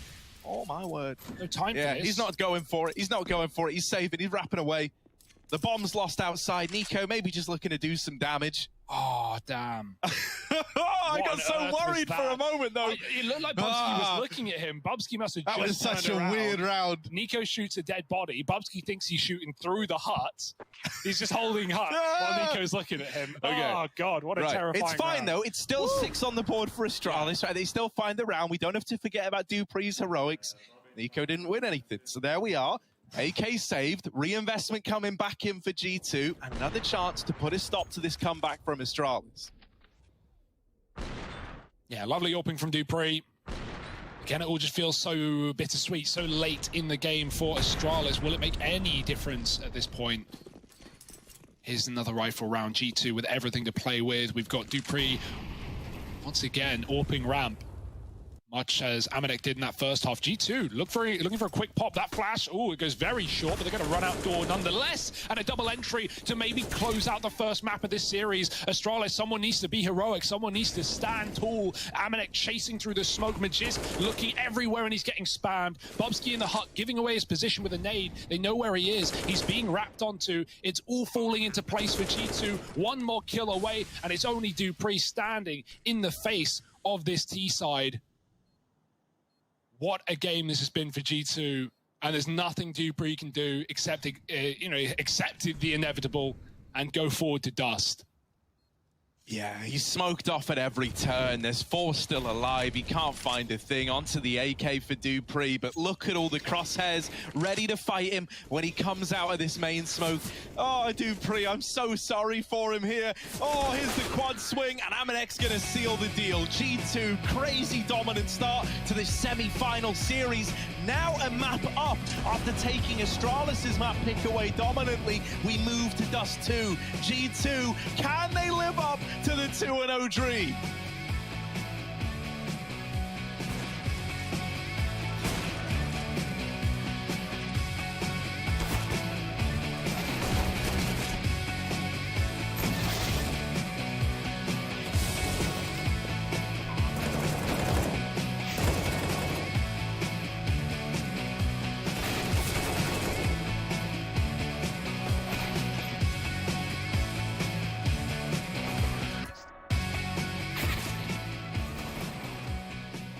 Yeah, it's been great so far. I think we really stepped up a lot coming to this LAN. I was actually pretty surprised that we played so well. Like there was a really big difference between us playing online and on LAN. Like I could really feel that the boys are way more hyped and they really want to like fight way more when we are all together on LAN. And that was really great to see because this is my first LAN with G2. So if we manage to keep it up, this performance, I think we can go to the final and make a really good fight in the final.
Do you think you know everything about CSGO? Then stay alert and look out for the DHL drop quiz on the ESL CSGO Twitch channel. Because as soon as the question is asked during the stream, the clock starts ticking. You will have 60 seconds to type your answer in the chat using this format. And keep in mind, speed is important at DHL. So the faster you answer correctly, the more points you get. Keep track of how well you are performing on the leaderboard. Will you manage to make it to the top and win one of these amazing prizes?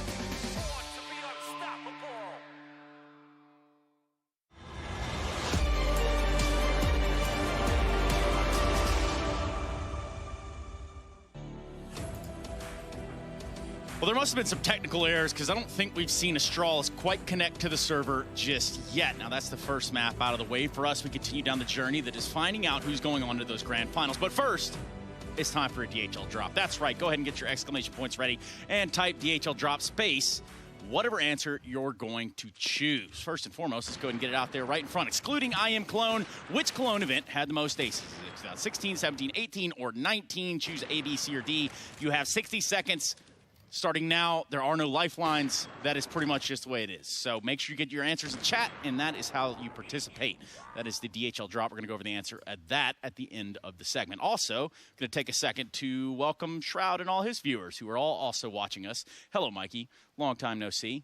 Yanko, on the other hand, let's talk about some of the things you saw here, because Astralis not so much to show.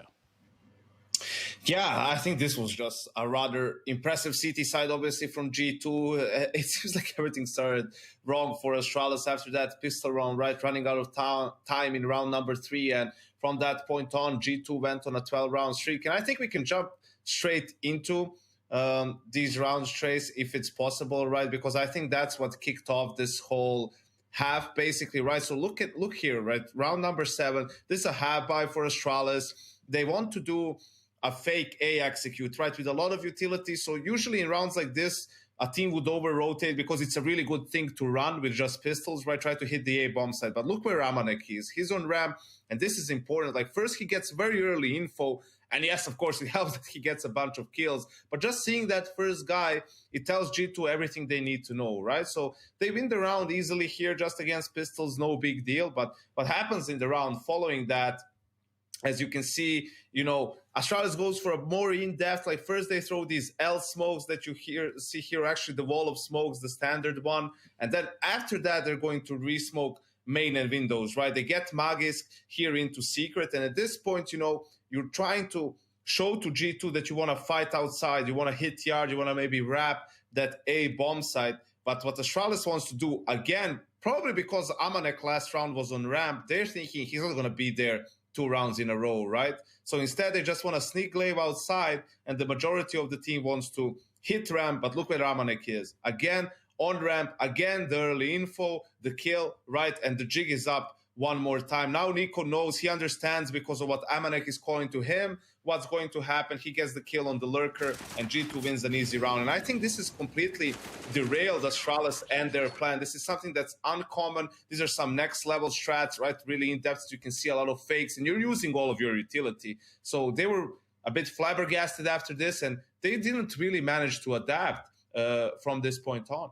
This was like a high kick to the face for Glaive. This is what it is. These 2 rounds that Yanko just pointed out, this is G2 once more proving that in terms of preparation, they are on top of everything. I had the same feeling against Gambit, the way they prepared that game. I had the same one against Nuke. You look at Amanek, he's had a fabulous game, but his position, time and time again, here to prevent Astralis from playing mind games. And as soon as Glaive is pushed out of his comfort zone, that is it. You can see G2 with the red carpet in front of them, just delivering the goods. Yeah, it's pretty much laid out right in front of them. It doesn't seem like they can make a wrong call or a wrong move. And for G2, that's kind of the way you wanted to start this semifinal. You take the map pick of Astralis, you look forward into Dust 2, you've already got your foot in the door, and now you're just 1 map away from a grand final, Maniac. You are, and honestly, you're poised to go to that grand final as easy as it is. G2, it would be something crazy. It would be something incredible if Astralis managed to pull it together right now and push back on Dust 2. Yeah. Because they've been hurt so deeply on that Nuke peak, feeling like they've had no say in any round, just Yanko pointed out right there, being countered, being completely adjusted to time and time again. For Astralis to find it themselves, to fight back on Dust 2 and push us to our 3rd map will be something incredible. Yeah, it absolutely will be. We actually have Nico, who stood by in between maps, to give us a couple words. Nico, were you surprised by the issues that Astralis were having with their timings on their T side? It seems that they gifted you an eco in that 3rd round. Yeah, I'm not really sure what happened. I think they're the team who usually doesn't commit those kind of mistakes, so I was pretty surprised that they actually did it. I think like even 2 rounds in a row, they did the same mistake, and we just ran down the clock and somehow managed to win the round, and that definitely helped us just with momentum after. Amanek had a great city side as well, so yeah, it's not a usual mistake that Astralis is doing, so I have no idea how that happened, but I'm glad it did. Talk to me about the positioning of Amanek. He was like the king on a chessboard. You seemed to move him often from round to round, and he was always in the right position. Yeah, we discussed just how we want to approach the city side. We also knew how the Astralis wants to play.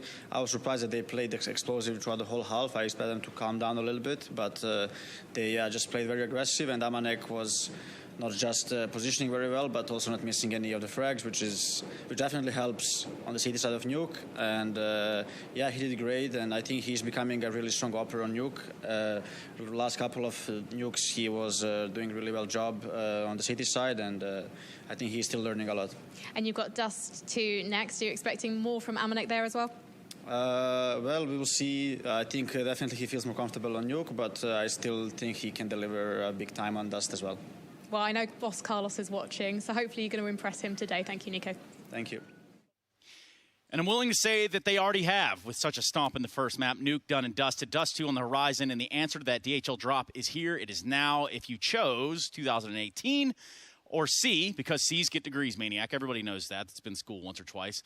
That was the correct answer. Don't worry, there'll be more DHL drops coming up soon. But first, we're going to have to go to a break so that we can come back. We can jump into Dust 2. We can find out if G2 can push Astralis away and make themselves a spot in the grand finals. This is the Intel Extreme Masters, everybody. We'll be right back.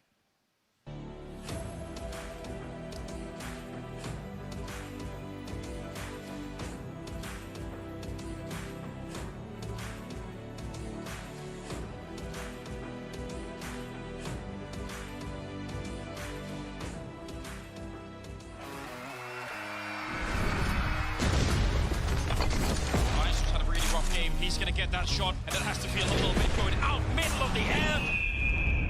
Oh, you've got a big three. Takes every single one from nothing to the AWPAs.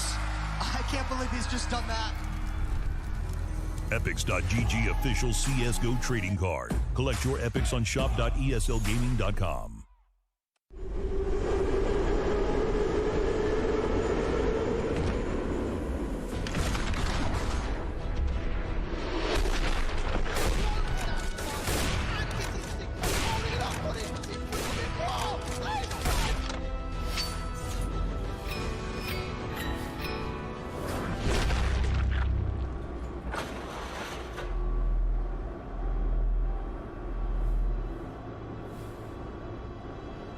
Some noise, Lanxess. It's Cloud9 versus Navi. Map 2 coming up now, the first semi-finals. This is going to be one hell of a game. Cloud9, they've picked up the first map. Let's get this show on the road. Throughout the years, Cloud9 surely had many ups and downs. However, in 2017 at ESL1 Cologne, many did a double take when they witnessed them in action. No utility at all for NIP. They want to go hard at this, but already Automatic with 1 second as well. Automatic, unbelievable. After taking care of NIP in the quarterfinals, it was now Navi's turn to face the speeding American train. And face it, they did, forcing Cloud9 to fight hard in order to secure the first map.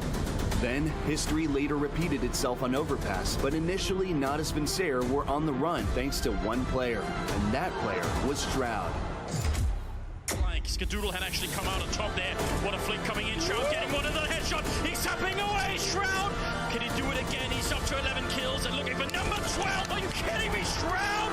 Can anyone take this man down? He's got 12-0. He's a one-man army.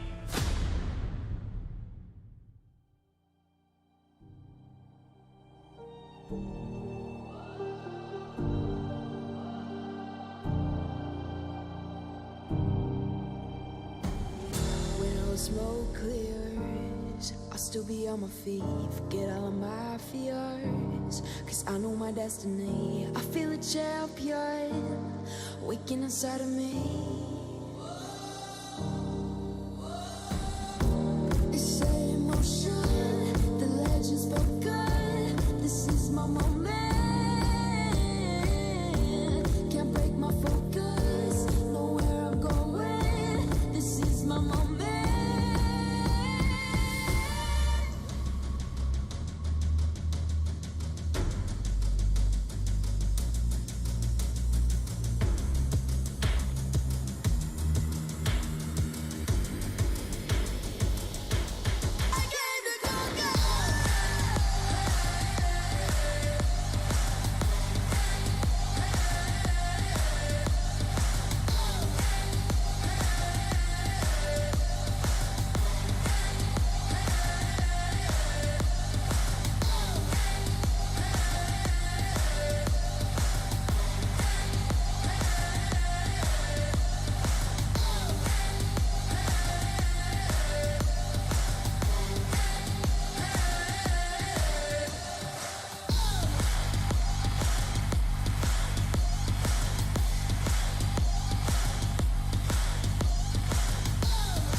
The Astralis huddle. Right now, that is the only thing standing between us and a G2-0 dream as they move into their map pick next on the G2 side, tucking a dominant nuke performance under their belts. We need to see if Astralis can pick up the pieces because they just got blown out the water on their map pick of nuke. Yeah, absolutely shattered. And now we head to the realms of Dust, to a G2 pick, but one that Astralis are not unfamiliar with.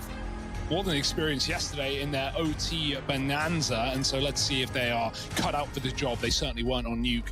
G2 with a T-side start, bit of utility. Astralis have their nades on Glaive, and it's very spread out for G2. They've got long, they've got lower, they've got T-spawn, but Bubsky wants to take it all away.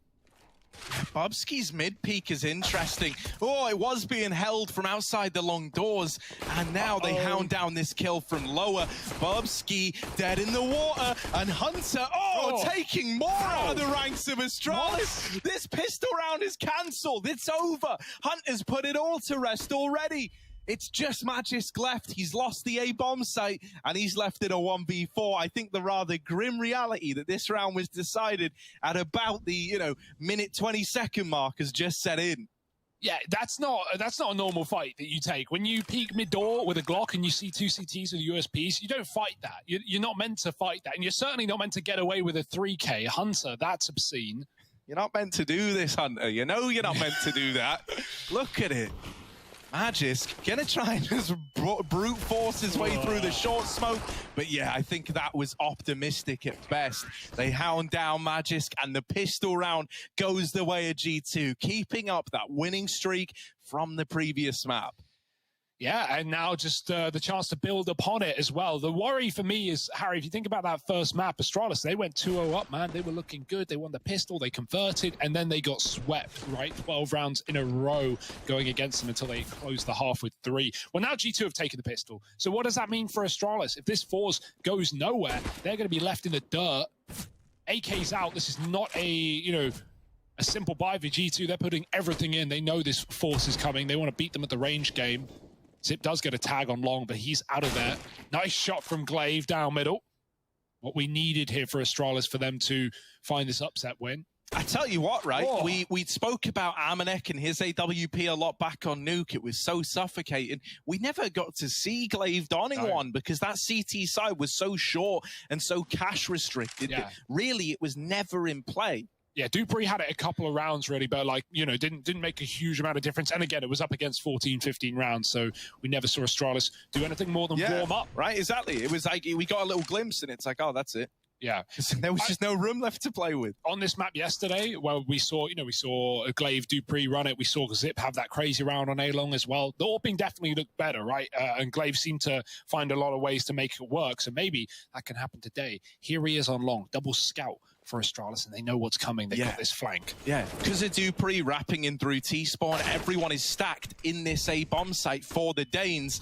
So getting past it might be easier said than done. Magisk Steagle brings it back in to now a 1v3. Nexa, this was meant to be a G2 round. The long wrap is still coming in, and it should blindside, and he's dodged it for the time being. But will he be aware as he backs up? It's into the crosshair of Dupree, and a team ace for Astralis. They waste no time in stealing a round back. Yeah, those scouts are immense as well. They do so much damage. You see all those D kills come in on cross, but they're all body shots, man. It's because Glaive lit them up early with a scout, not only on long, but also in T-spawn where he hit Nico jumping. So Glaive, the assist king, and Astralis with the Deegs. Get it done, and now they can start believing again. Flipping this script early into the second map has put G2 on pistols, and so now Astralis are more than ready to start running away with the game.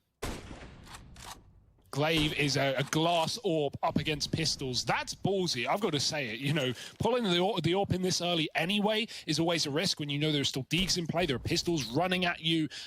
These rounds can get out of control very quickly, but to run it with no armor, Glaive's got to be feeling it. Yeah, and now with the scout tag factoring in as well, he's really soft to a lot of these pistols. So Glaive's got to be flawless in his approach to this round. He's secured the opener for Astralis. They know about that AWP now. But it hasn't deterred them from getting up the catwalk.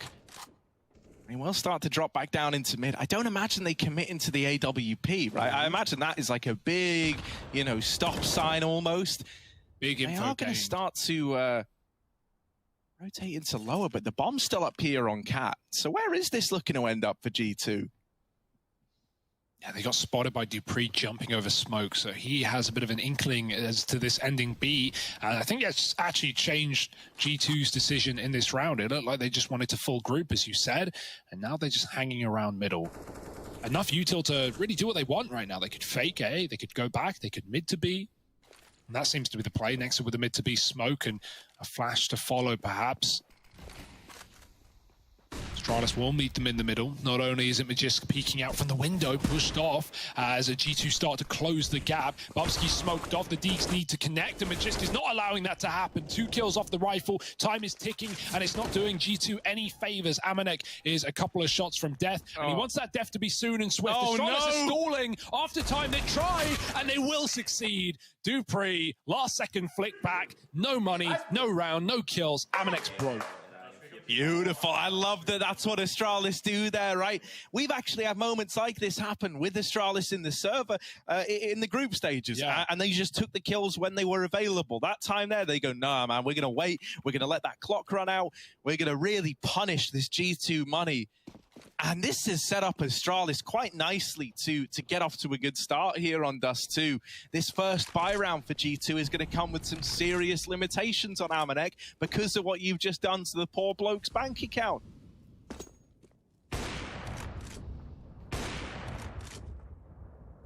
Yeah, so no more free rounds than this. A full Glock eco on T-side Dust 2.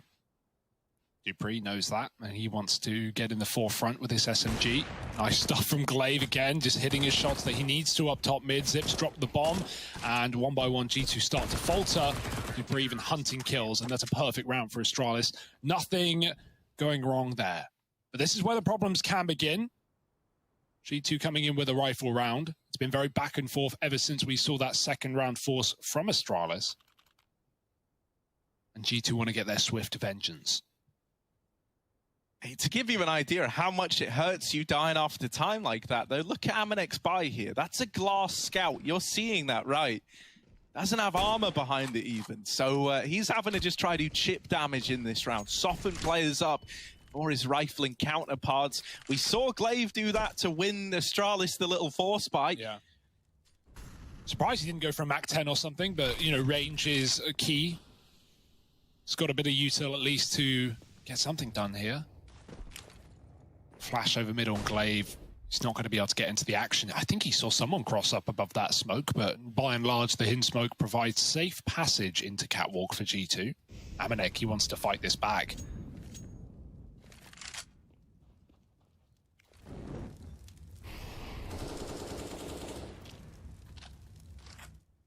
Oh, this is a weird timing. If Astralis take the halls and push upper, G2 are setting up for a mid to be. It's only the boost up. Dupree going up silently. If you jump off the car, you can make noise, and he doesn't want anyone close in the tunnels to hear that. Here's that mid to be fake. It's Hunter with the doors on the left-hand side of middle. Those 2 smokes providing him a bit of room to find his opening kill. If he can take down the AWP and sell the fake, that's massive, but instead he's just going to double back as now the A attack comes in. Oh yeah, Jack's dropping into CT, and is that first point of contact onto Bubsky. Magisk has now got to worry about 2 positions at once, so he's calling for support from Zip at long, but he's cancelled out right away. There's still these 2 players lost to the kind of looking for the lurk kills, and they will spot the players in B who are just saving here. G2 not able to strip the guns out the ranks of Astralis, but regardless, it's still this second round locked in. Yeah, I love that call for G2. It's certainly not original. We've seen that before, but it's a really nice way to just fake out Astralis super hard. It makes them commit to the double B. Hunter gets out mid. He doesn't even get a kill. He doesn't even get damage, but his presence alone gets spotted by Glaive, and then that just causes commotion. Astralis double back into B. They play really safe, and then that gives G2 that 4-on-3 in the A bomb site. Meanwhile, Hunter gets out alive and is able to go late into the B tunnels. He doesn't kill Dupree, so an AK is gifted over, but it's still a nice idea, and G2 get around on the board. First rifle under wraps. It was all thanks to Jax getting those entries, him and Nico. So here we go. Astralis at least save their guns. They can continue to invest. They are not too worried yet. Does Hunter have a weapon? Yeah, there's an AK in spawn. I don't know how he doesn't have it, but he's gone back for it. It's all fine. And now he's going to set himself up towards B, along with cousin Nico. And leaning towards this side of the map early. Once again, you know, G2 leaning into a pretty default-heavy T side, right? Just kind of spreading out, holding this map control, making sure they're not getting egressed on in the tunnels at long doors. They're denying a lot of information to Astralis early on as a result. And then we're just going to see them settle back into this catwalk play. Do bear in mind that Hunter is still in the tunnels, right? Trying to sell this B-lurk, trying to create space. And he's very, very good at this, is Hunter. Oh, my. As he's crept out, Bobski hits the timing. So Hunter will get caught checking the wrong angle. Now these players in A get made aware of the site take. It's very dry, all things considered. You are just swinging out into Zips Famous.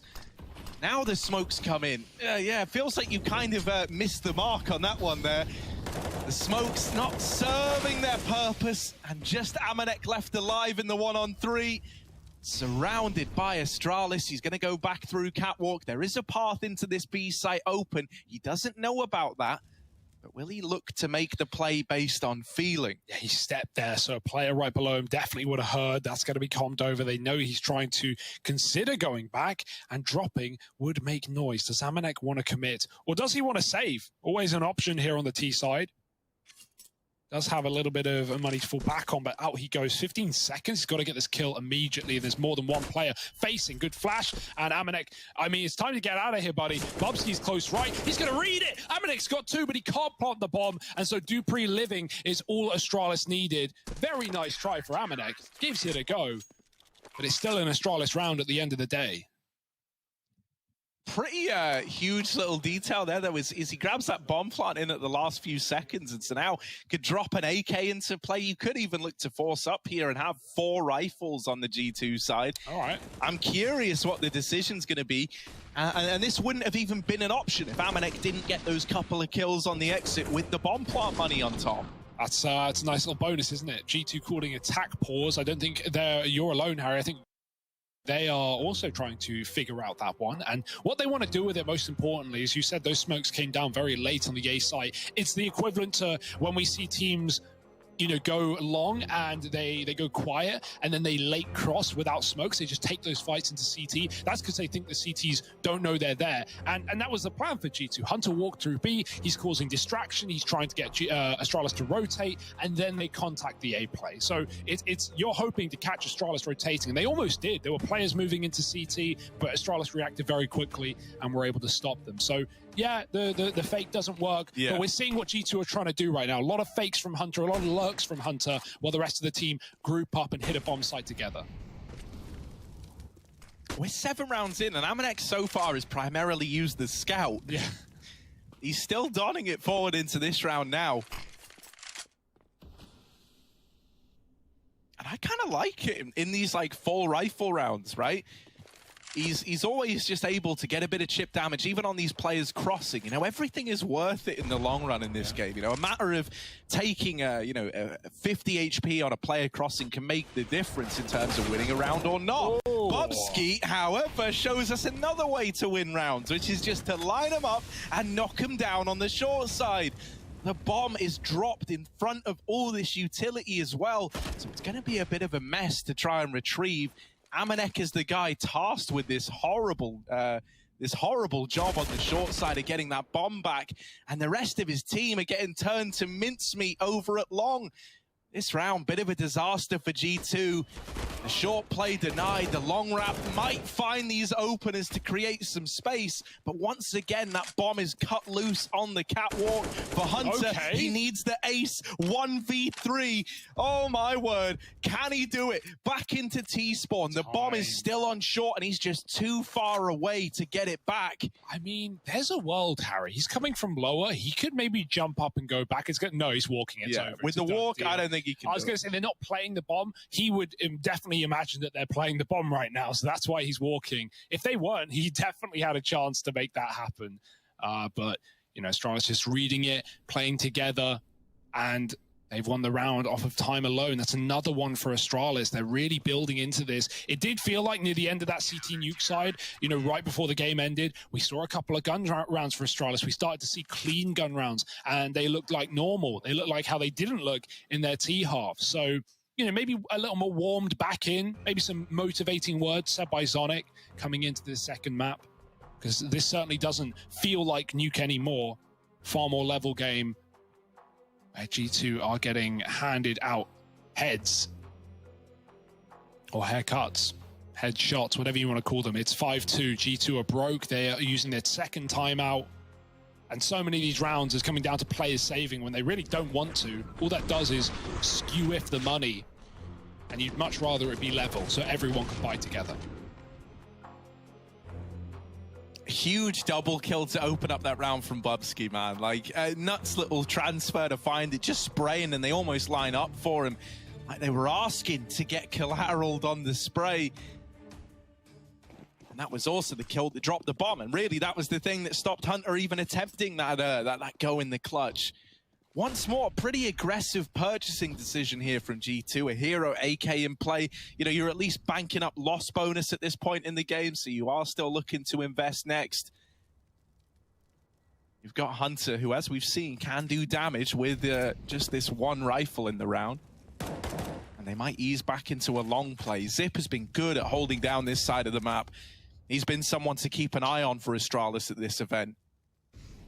Yeah, if Hunter wants to find value, he needs to be dropping guns for his teammate. He needs to be getting these openers and not in no man's land either. Glaive on the corner, but he gets out. The flash is good, and Glaive wants nothing to do with it. Back to the site. Jack's now scoped up. Astralis can flash these corners, though. That can make things very uncomfortable for G2. They won't commit with the long control. They take it, and they rotate out. This is a good round to do this. As said, no smokes, no real weapons either inside that AK. But Astralis are going to see this coming. Yeah, you've at least made them paranoid and lean heavily towards the A site. If you're able to get past Dupree, you might be onto something, but it's easier said than done.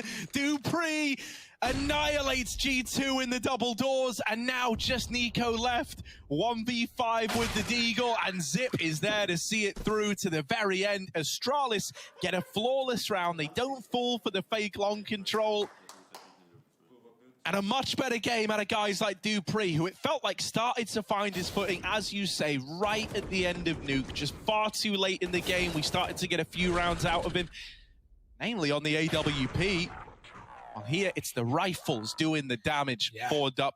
Whatever it takes, man. You know, if you're getting it done, that's all that matters at the end of the day. And Astralis are certainly looking better. G2 calling a tech as well. Already ready back up, though, so we will be running it right into another rifle round here for G2. I feel like money really has come down to be the problem in so many of these rounds, but this is, again, going to be their best buy yet in round number 9. Weird times, but here's the AWP for Amanek. Hunter's still on a Galil, of course, but everyone else is armed, and I presume dangerous. We'll have to see. Bubsky's AWPing, Harry. Dupree wants to keep that rifle for now in the mid doors. And again, a tag for Amanek. He has hit this almost every single round. He's had a sniper, and now at least it's on the AWP. Even more damage to Magisk. Bubsky's actually handed the AWP back to Dupree, so it was only temporary. Or to Glaive, rather, up on the catwalk. Bubsky instead taking middle. Up a flash. Hunter holding, and Dupree gets away with a kill. The flash did not blind Hunter in the slightest, but he couldn't get away with the spray. Galil letting him down. And Astralis, what a way to start strong.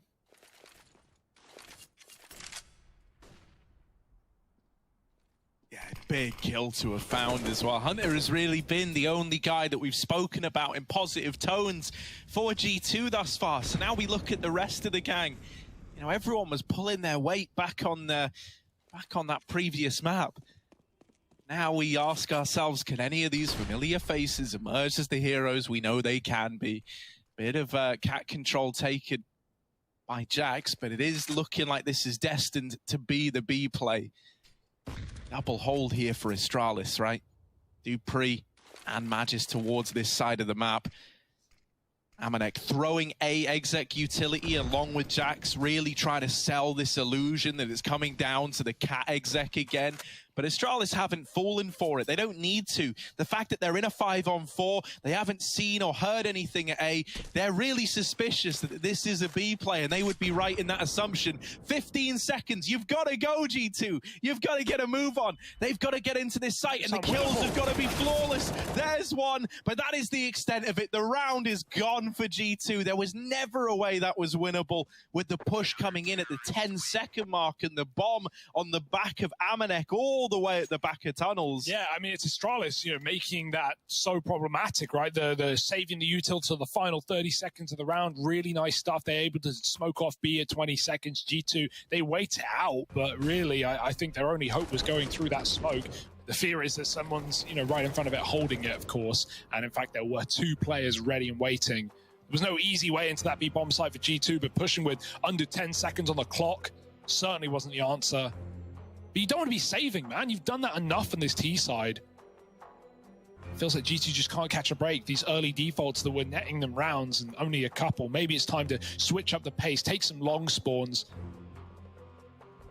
and start, you know, playing with the minds of Astralis. Are you rotating out? Are you staying there? Haven't really seen G2 try to do all too much on long early in the round. And they don't really have great spawns for it in this gun round either. Jax is there, that's it. And he's not taking it. So G2, what's the plan? Couple of guns and that's it.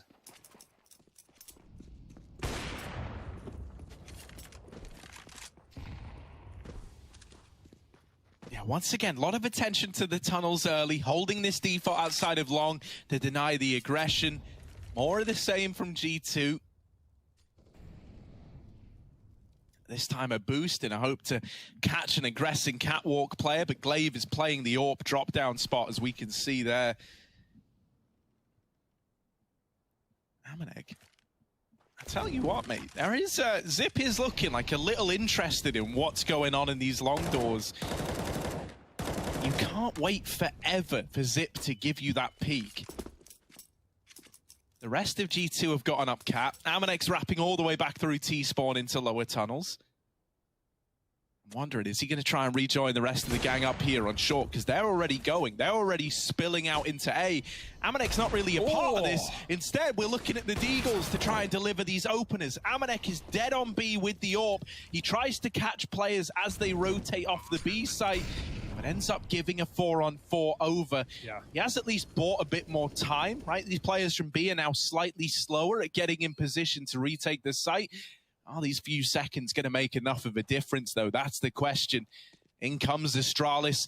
Peeking from the catwalk is Nico. They're already under him, and Magisk is going to remove the point man from G2's arsenal. Jax trying to hold on with the AK, only good for one. Nexa, there's so many flooding up through the ramp. And Astralis overwhelmed G2 with just enough time to grab that defuse as well. 8-2. And if I'm being honest, you know, there were a few blunders made in a round like that there. It felt like, you know, very, very keen to face at CT. I kind of, you know, you can kind of understand it. You don't want to get whittled down by util. You want to try and make Astralis panicky, make them worried.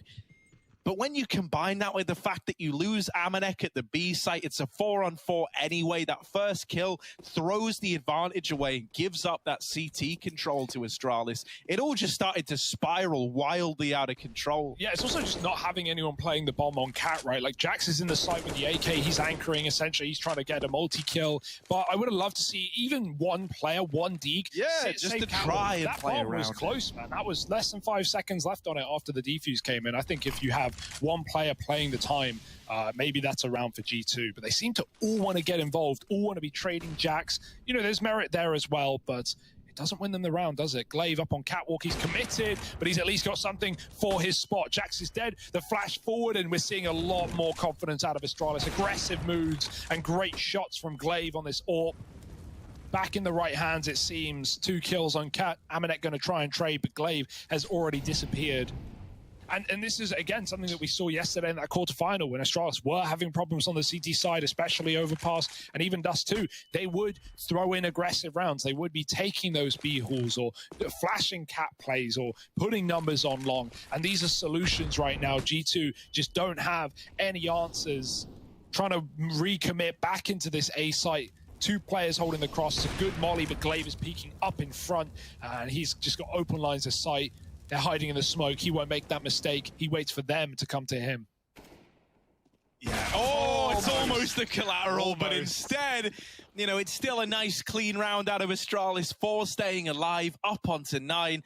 Honestly, G2 are kind of feeling like a different team as well to what we got to see back on Nuke. I've been, you know, the kind of strats that we've had out of them have felt pretty uninspired. And I think a lot of that is coming off the back that it feels like so often these rounds are starting a man down. You're very limited in terms of what you can do, taking map control, throwing in fakes, when you're always playing these rounds in a 4-on-5. Back on Nuke, Amanek was the guy winning out in almost every category, right? Best AWP kills, best opening duels. He was unstoppable. While here, we've been looking at the AWP on the other side. Guys like Glaive have been good at finding and creating these opportunities for Astralis. I haven't even really had to say Amanek's name yet. Once again, it's another cat play. We've seen so many of these. This time, it's a lot faster, and so Glaive is blindsided by the deagles. The flashes are good, and here are the pistols raining in with kills. Bobski and Magisk are suddenly thrown into a 2-on-4, a situation they never planned to be in. And so they're hounded down, they're cancelled out, and Magisk is forced into a save he doesn't want to commit to. G2, they steal one away with the, oh, hang on a moment. Well, now he's going for it. Now he's interested again. Yeah, why not? The time's good. You got a kit, flash smoke over the top. Here he comes. They should be able to trade this kill, but let's see how the snipers do. Magisk, he's not considering it as he's going back, looking for a second for a frag, and there's some damage to Nico, but no kill getting given up, and the time is ticked past its natural course. Nico closing the round, and a big 3K from him on a round that G2 should not be winning. I was going to say a broke round. It feels like all of these rounds are broke rounds for G2, stuck in the middle of saves, of rifles along pistols, of snipers with no armor. They've finally broken through Astralis' defense, though. 1 round. And it's quite the flip side of Nuke, right? It was G2 just controlling that CT side. Now Astralis are getting, you know, a little bit of time to party as well. Can G2 close the gap at the end of the half? That would at least make this map winnable. Right now, it doesn't feel as such.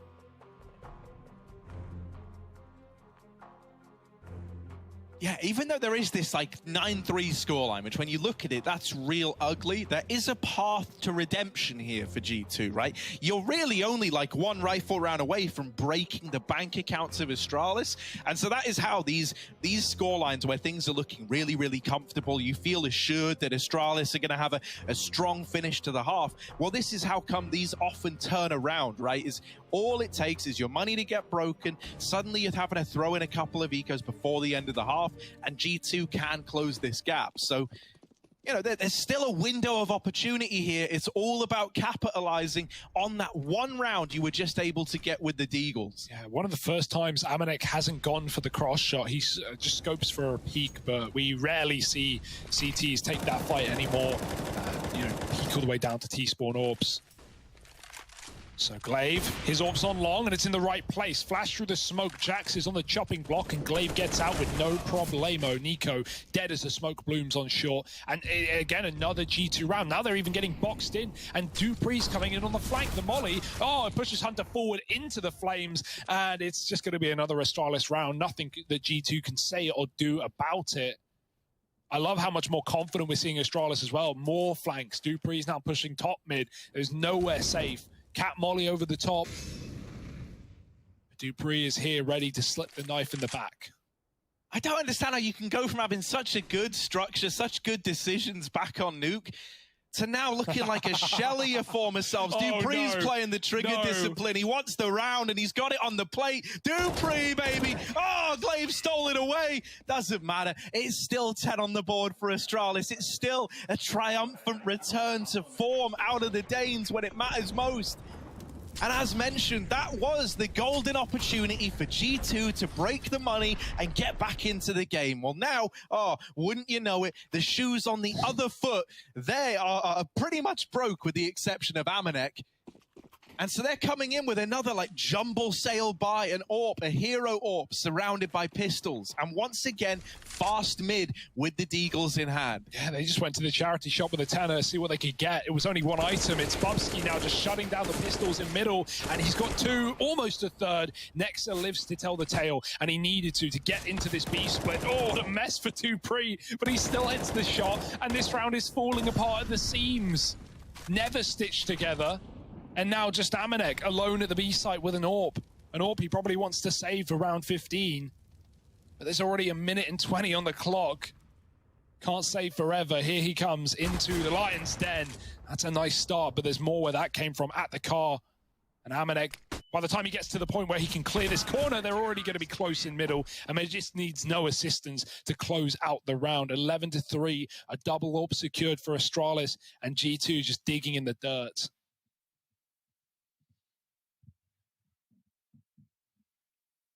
And it's not hard to see why Astralis are feeling so confident, right? I still kind of get this feeling that, like, G2's money never stabilized past losing Amanek in those early few rounds, right, where everything kind of went weird in terms of the money, where he dies after time. It's felt like weirdly out of sync at times. And now we actually have, like, a nice rifle round. You got everything you need, an AWP on Amanek, full utility. I want to see something a little more put together, a little slower out of G2, because thus far it's felt kind of uninspired. It's been a lot of these cat takes, pretty easy for Glaive to figure out that, oh, they're throwing the cat utility, they're coming catwalk. Yeah. Also, mid to B anchors, or mid to B players have really not worked well. The anchors have always held this B bomb site. We've not gone into post plants here yet. And that's often bread and butter for many teams, right? You can't win the A site. You're losing to the AWP. The long control isn't there. Your split timing's off. Well, let's just start hitting B. Let's just start, going for late B splits. And by the time the bomb's down, Astralis is saving. G2 have not managed to do that either. And then you mentioned the money. Well, that gets alleviated if you're winning gun rounds. That's something G2 just can't do right now. 11-3, last of the half, another cat take, another B lurk for Hunter. Do they go back, though? They've thrown the first volley of util, and no one's committed behind it. But there's the second smoke, and now Jax begins to go. Yeah, and now he will run through the molly, not perishing in it. Instead, he's secured the opener. More are flooding through. More G2 players trying to make their mark on this A bomb site. Bubsky, they are getting close. They are in your face, and Nico's going to take it off. This AK roaring to life. Zip trying to do what he can, falls back to play retake. Hunter spotted on this wrap, but is still good for a kill. And finally, this late flank activation has netted some kind of worth. Zip dead after one, and Magisk left in the clutch. They don't know that he's so close, but Amanek just turns on a dime and lands the no-scope. It's not another 12-3 half. G2 do salvage a fourth, but is that going to be enough? Or is this series destined to go the distance after all?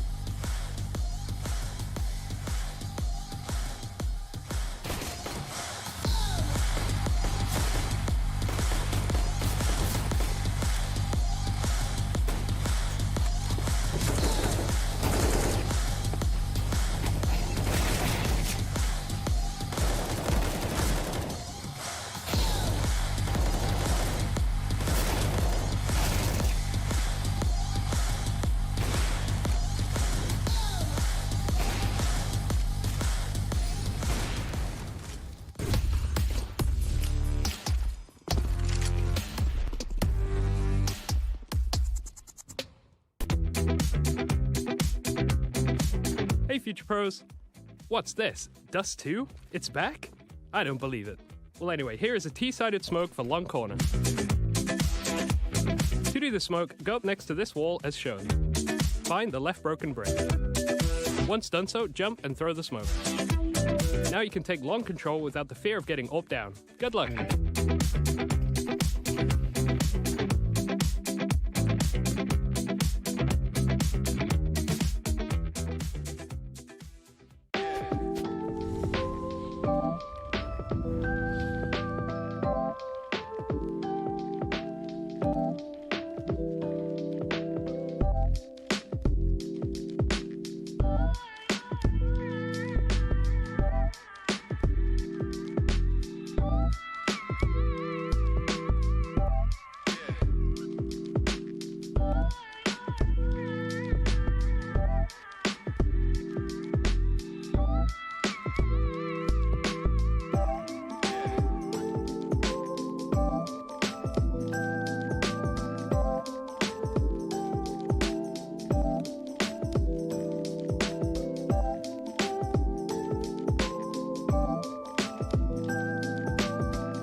Heading into Dust 2, the big question was, could the Danes return to form? Well, hell, man, this whole tournament has tried to be a tale of the return of the Kings. Astralis, following through on their promises, do 11-4 that first half of play. G2 left on quite the back foot here. Not quite the enormous odds that Astralis are up against on that last map, but hell, it's damn close. A pistol round here would certainly help to even the playing field for G2, and already openers have come in, going their way. Okay, that's one way to turn the scales. It's a couple of kills up top mid, and more where that came from. Astralis, they meet their makers, they meet their match in the form of USPs, and Glaive, well, he has the A site. There's a long way to go to get that bomb. Back he goes to fight CT, but G2 are not in the giving mood. They missed that long timing, but Hunter seems aware, and he's already gone back to top middle. It's a nice idea for Glaive, but the longer he is invisible, the more positions they consider. In fact, everyone's here. The nade is even ready. Almost a signal like, we know you're coming. But you can't turn around at this point. And there it is, 5 up, G2. All right, well, one man did once say that 11-4 is a dangerous score. I can't for the life of me remember who exactly said that, Harry. I'll tell you who. There he is. There he is. That man right there. At the back of Astralis, Zonic once said it. Now, there's this idea, right, that like the more either like a meme or a saying or like an idea starts to flow through your head, the more it kind of gets willed into existence, right? I'm not worried yet, though. No, I'm not worried yet, but, you know, I'm just bringing it up, just putting a pin in it for later. Whoop, there you go. We can bear that one in mind. Here we are, little force spy for Astralis. They've got Deagles, they've got Scouts, they've got everything they would need to steal a victory away. I mean, hell, we've seen them do it before. Amanek does get the info that players have made it up Cat. I like how he approaches that, right? Just very, very quickly, leapfrogging about the place, hard to hit, and he gets out of the round with information to play on the back of. G2 are now poised and ready for this onslaught up through the catwalk. Yes, so much util at least. That's a sigh of relief for Astralis. There are options open here. Waiting on Cat. And Nico is going to meet them there, moving up as the smoke start to fade. And, oh, this could get awkward. Is there a flash for him? Doesn't look like it. Nico's just waiting. Oh, the smoke shot from Glaive connects. That's out of nowhere. Nico just drops off. He knows they'll hear the tag. That's a real shame. He could have had the round in the palm of his hand. Instead, Astralis might be faking out a mid to B, but it definitely is this A play. Bombs up on Cat. No smokes going out onto mid, although it looked likely. And all you're doing is delaying the inevitable. G2 have their numbers in the right place, and this fake won't cause any rotate. Yeah, I mean, they're all so focused in. They're all so homed in. Amanek with this scout. This is a bit of a shooting gallery for this guy now. Flashing for the ramp peak. The flash is dodged by Dupree, and that lets the Deagle just absolutely shred through Nico. Rotations being called for, a 4-on-4, nades going in, and they find a lot of damage onto these players still in this site. Important to note, Astralis have set up to play around this bomb, something that G2 didn't when they were in these situations. Is that going to be enough, though? The SMGs are churning through these players, and G2, it's a convincing retake, never giving Astralis the room to make anything of that bomb plant. I guess scary when Nico gets deagged, but I like the G2 don't panic and just start throwing bodies at the site. They wait for those rotates up CT. They wait for 4 guys to be ready to move in, and then everyone just starts collapsing on Astralis. Deags can be good, but when you're getting hounded down by, you know, fast-moving, running and shooting SMGs, there's not a lot you can do there. Nice try for Astralis, a bomb plant, some damage, but it's not going to force a buy here. They will still be eco as G2 get these conversions on the board. Right now, not having a problem in doing so. In that game yesterday where we saw Astralis taking on VP on this map, they were, again, I've talked about their troubles on T-sides. It was there for a moment, and then Astralis right near the end of the game where they couldn't get these A crosses off, where Jane was, you know, winning the A sides. We started to see those late B plays, those late executes, those mid to Bs I was talking about. I won, and they were super effective, by the way. They won almost every single B take in a lot of different ways. I wonder if, you know, we have a similar start and G2 start to pick up steam here, if Astralis is going to fall back into the same thing. that's something G2 could be cognizant of, as they definitely saw that game yesterday. Yeah, you got like a partial investment here because of the bomb plant as well. Oh. So you've still got a chance to get away with something in this round.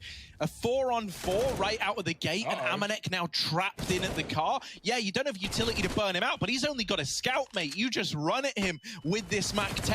Hunter flashed in, has reclaimed that man advantage, so we're back into a 3-on-3. And Astralis, this is where they're going to pump the brakes a bit, right? Yeah. This is already a very good spot to be in, considering what you bought into this round, the fact that you still have an investment coming in next. Even if you just get away with damage here, that is invaluable in and of itself. Look at Glaive go. Oh, it's a big lurk out of Glaive. Oh, he's seen a player in CT. He knows all about it. He's got the B bomb site. Astralis, what do they want to do with this? What do they want to do with the information and positioning that Glaive has gained? Are they going to go back? Oh, no. They could run into Nico. Oh, my word. This could end the round right now. That's the bomb. He needs the follow-up, and he will get it. Glaive might have all of B, but with no bomb, it's a picnic and no sandwiches for Astralis. Just one guy left. And so far away from winning the round. Now he's been spotted. G2, they recover that one so nicely. What a push from Nico. I mean, it seemed like, to me, from when Glaive walked into B and he cleared it and he saw Jackson spawn, it seemed like Glaive was going to backstab. He was going to tell his team to wait on long. And then, you know, G2 might have panicked and rotated B when they lose it to Glaive. They think everyone's there. But no, Astralis, they don't want to recommit. I understand the hesitancy, but it's such a long rotation, so much map in the way of long and that B bomb site, that Nico is there to put up the barrier. 11-7. G2 starting to believe in the comeback, but here is the gun round. Here's what we've been waiting for. Astralis bringing the big weapons. They've got the orb with no armor. Amanek got his in middle, and they're going to meet him right there. Is there a flash? No. Quick shot for Amanek, and out he goes. Now many more shots to be had. They've got to smoke him off. They don't want to give this AWP any more chances. There could be some boostery going on here for G2. Oh, you know there is a bit of tomfoolery with Nico down here in CT. Can we find anything up on the boost? The bomb is over here in tunnel, running in towards the B side. Jax is solely responsible for B, and in with the double. Magisk trades it out, sure, but now that they spot the player down here in mid, they've cancelled it out to the 3-on-1. Just Magisk left up against the grain in the hot seat, and it is a hot seat indeed for this guy. He's got the bomb down, but no time to get set up. He's fighting till his last breath. The hopes of Astralis in this round on the shoulders of one man. Is he going to take the fight to G2? He's waiting in the window. He might try and go for the swing, and there's the first, but Nexa will dodge any danger of that clutch getting out of hand, puts a stop to Magisk. And so G2 are up onto 8. What was once, you know, a huge 7-round gap between these two teams is now down to just 3 rounds. And this is where Astralis fans and Astralis players might start to feel the pressure once again. Yeah, you're gritting your teeth in that clutch, right? Very nice try for Magisk, but this feels a little bit on the edge, Harry. A seesaw, perhaps. And G2 currently sky high. 8 rounds, they've doubled up in the second half already, and there's more to be had. Fast out long for Astralis, try to kick the pace up a notch once again. They're good at getting these entries. Nex is here. He's trying to throw his life into the fray, jumping. Now, did they hear that? There were so many flashbangs going on. No one saw him. And so Astralis might not have this info. Dupree's going to go clear it, though. Proper clear. And he takes the kill. Glaive has fought out Nico out of middle in the meantime. And so a 5-on-3 is a perfect position to be in for Astralis. Just got to play your cards right here. For all they know, Bubsky could walk into the MTB site right now. G2 are gambling, and Astralis have made the perfect rotate.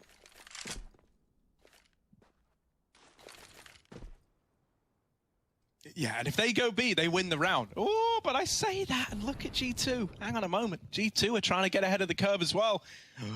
They're going towards B. Oh, my word. Oh my word, this is all hinging on a series of little gambles that both teams are equally guilty in participating in. Astralis leaning towards B, determined that this side of the map might be clear. Now they deal with Jax over in middle. Will that really make them double down on this B commitment? G2, they've got Amanek's AWP up in the window. Hunter nearby. Amanek deals with the first. 35 seconds and the bomb is going back through lower tunnels and into mid. Amanek is dead on the cross. Hunter blindsided from A, and the round does come together eventually for Astralis. It hangs in the balance for a moment with both squads just moving around the map in the dark, essentially. But Astralis do manage to see it through. Yeah. It's that early 5-on-3 that really helps get it over the line. Yeah, a lot of the fear now alleviated, right? They definitely heard Nexa jump up there on that corner as Dupree was so convinced about the check. And, you know, with G2, yeah, they find 4 rounds in a row, but they don't keep them clean. And so look at the result that's had. USPs in this round as they hope to buy up next. Astralis, just a couple of steps closer to Inferno. Fast out long for Zip. And a couple of entries behind it as well. There's everyone here, though. Nexa, oh, he stalls the shot. He's got a gun now, and Nico's dropped another. Now, this is not lost yet for Astralis. They can get the bomb, they can take B, but you've armed your opposition. You've got to watch out. Yeah, I mean, this is a round that G2 are going to be willing to look into and at least consider, right? Oh, Nexa, yeah, if he gets that kill, you're really spurred on. With that not coming through, you're still interested in giving it a little look in. But if you don't like what you see, you can always pull the brakes and back on out. Nico, with this CZ, is he ready for the peek up on top of the boxes? Nico won't commit to tunnels and instead rejoins his teammates in middle. What's Glaive going to do with this info? He could come in on a mid-wrap. He could try and flank these players, or he could just play around the bomb if he wants to be safe. Glaive's a safe pair of hands. Magisk up in the window again. They try to rush through the doors, and Glaive lines him up, knocks him down. And Astralis, they claim another life. 13 on the board. They are stumbling back to their feet and once more widening these margins. Yeah, that had to happen, right? Like, okay, it gets a bit dicey when you lose a couple of guns that long, but you can't afford to throw the round to USPs there and give G2 their second wind in this map. Still winnable for G2, but it's got to start here and now. There's no funny business left. Orb for Amanek. No room for error. We're getting a lot more out of Astralis. Begs the question what Inferno has in store if we make it that far. Hunter, careful. They're fast through the midst through the door, and he still gets a kill blinded. Could have had more if the flash wasn't so perfect. Astralis aren't going to commit with the mid to B, though. Magisk will stay. Everyone else goes back and groups up in the tunnels. It's up to Jax on his own. He's been good. He's been stellar holding down this B bomb site, but he's scared of the middle, and he has no need to be. The majority still back in the tunnels. Nico's dropped Bubsky from spawn, and G2's aggression is unparalleled right now. Astralis are completely caught in the open. Nowhere to go, nowhere to hide. And this bomb's now been lost in the tunnels. Magisk spotted. Another impossible clutch for him to convert. Yeah, how on earth do you go about approaching this, right? The bomb in enemy territory now, and it's in like the most ratty enemy territory you can think of. Having to try and recover that from the tunnels. There's so many little angles. There's so many little pillars that players can hide behind. He's going to be hard-pressed to find anything, but he's still giving it a go. That's the Magisk way. Taking a peek. It's the second player that you got to worry about and is never even needed. Jax domes him. G2, they keep it alive for the time being, and they've at least got a lot more room to work with than Astralis did back on Nuke when they attempted this recovery. Yeah, I've got to say, Jax has been doing really good work on this B-bomb, so that's double kills both times Astralis have come there in the last few rounds. Hunter makes the most of a messy situation, and the fact that Jax is getting doubles on all of these B holds might send Astralis back to these quick A takes, the quick longs, the cat split, you know, Zip late lurking long with their 4-man cat, the things that Astralis love to do on this map. We'll see, it's fast again, but they get stuck in the door. Everyone's blind, including Nico missing his Molotov, and Astralis go, you know what, we want nothing to do with this. They forced a bunch of grenades out of G2, and so they leave long laughing and recommit elsewhere. Yeah, I mean, talk about putting the fear in them, right? Like, you just saw the onslaught of utility wasted over at long, just in the fear of stemming another one of these fast long plays. Well, now Astralis have got Cat. There's this double hold in the A bomb site. It's almost like a bait and switch. Yeah, it's going to get disassembled. not something you see all too prevalently. That position frequently gets Molotov, so it could get out of hand. They will leave Nico there alone and send Amanek towards long. Still anxious about these long doors. That's not where you want to be worried about right now if you're G2. If Astralis get this cat to A and they plant, they're going to win the round, man. There's no nades left for a retake. This is a necessity in what will be, you know, 4-on-4 retake likely here for G2. That's if it happens, but back into the mid to B. Dupree's drop spawn. Jax, he does have support this time. Hunter's in the bomb site. He's going to get flashed for a fight, but the flash doesn't work. Hunter doesn't care, and he mows down a double. There's Jax swinging in and regaining the mid control. And again, B looks to be the bread and butter for G2. Astralis can't catch a break, but they have caught the bomb. A quick plant allowed by Bubsky, and maybe there's still a chance. Yeah, this is where Dupree's CT drop becomes super valuable. At the very, very least, he's wasting a lot of time on this third player in Nico, having to rotate. There is a temporary 2v1 for Nexa and Amanek inside of B, and Dupree, the timing just doesn't go his way. Bubsky's got to do it now. Oh, almost a spray transfer, but Amanek's going to stand tall, rising above the spray, denying the clutch, and G2 salvage that round up onto 10. It's another one of these B holds. 3 kills out of the players responsible for that B site, and these are the results you need if you want to weather the storm against Astralis here. Yeah, definitely not over before the fat lady sings right now. Astralis gonna be getting a little bit scared. Nico, massive brain. The timing god's doing well, but he stalls that peak so long. Dupree's like double checking A, and he's so sure that no one's coming this late from that position. Look at how annoyed Dupree's getting. I would be the same. What a timing for Nico to peek him there and spawn and set that retake on. Because if Dupree kills Nico, man, that's maybe their round. Bubsky almost converted the spray. And instead, Astralis are just hanging on by a thread. Still with enough lead to feel safe for now. But 1 or 2 gun rounds and suddenly G2 are right back in your face, kicking and screaming. If G2 can pull the 11-4 comeback in the second map, damn. That would be one way to reach the grand final. Astralis still look convinced that B is the answer. They're not, committed yet, but lots of players heading to that side of the map early. Jax and Hunter have been great, but Glaive, that's one hell of a way to start the round, taking down Nico on Catwalk, and now the B players, while they're still in position, Astralis, they've got a 5-on-4. Yeah, it also means Astralis don't even have to commit to this B play anymore, right? You can kind of give Glaive a bit of room, and you can say to the guy, look, man, see what you can get away with. See what kind of information you're able to find, what kind of space you're able to create. And in the end, it is going to come back into this B bomb site. Hunter, locked out by the smokes, is solely responsible for teeing up his team for this retake, and it's nothing more than a bit of chip damage.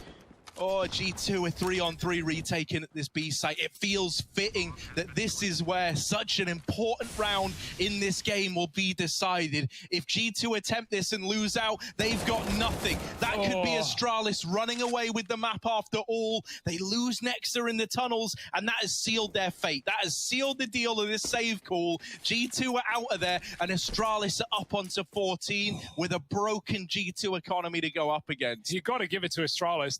The determination to continue to go back to this B bomb site despite the amount of rounds that G2 are winning, just anchoring it down with Hunter and Jax. Astralis are not deterred at all, and they get it done. Helps that Glaive finds that opener in middle for sure. But even then, he dies in mid, goes into a 4-on-4, and Astralis still crunched their way into B. 1 kill for Jax was not enough, but he was flashed out behind the boxes. And now you're believing again if you're Astralis. Okay, it's not been a clean game. It's not been a quick win after your 11-4 half, but you are 1 step closer and 2 steps from Inferno. And as said, Harry, those saves, a necessity for G2. It's really all they'll have in this round. Nico's on a Deagle, double MP9, and desperate times here for G2. This, if anything, feels like 15-10 because next round's buy is going to be even worse. Yeah, you're really hinging on this working for you if you're G2, this little cobbled together investment around the save guns. And if it doesn't, well, then maybe that third map is left waiting in the wings after all. We didn't think we were going to get there with the start to the day we had out of G2. But Astralis, they are so resilient at times like this. We've had some position changes. Amanek is AWPing B. He's pushed the tunnels. Hunter, instead, backing Goose on the A site, using that rifle in, the most safe way he can, trying to play for the round win. Astralis, they're up catwalk, they're outside long. This does look like a pretty standard A split right now. But they still have time to take and Molotovs to use, clearing corners, making sure that G2 are not getting aggressive. Nexa does not really have the weapon for this engagement. Does he tuck in to the pit and hope they cross past him? It's unlikely.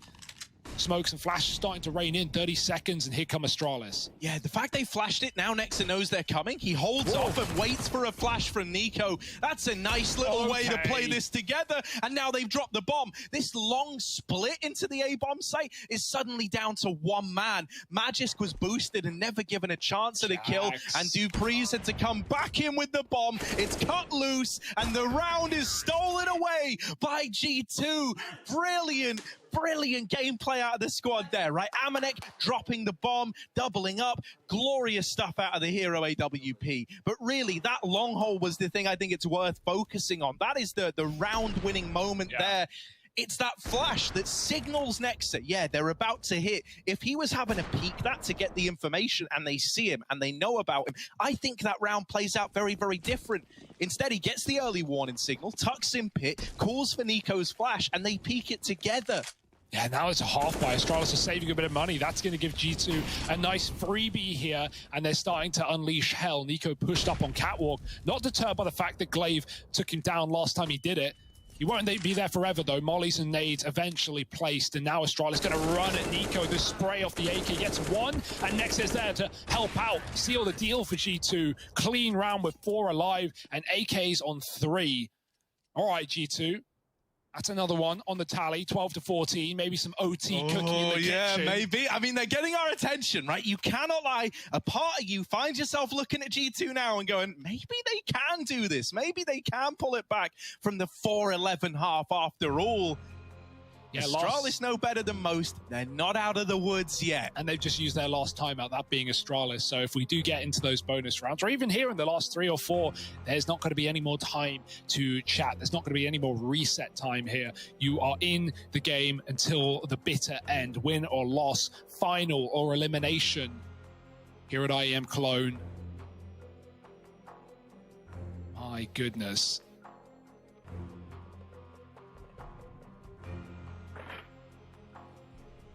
No AWP this time for Astralis. They're just back to rifles. Had the money for it, not interested.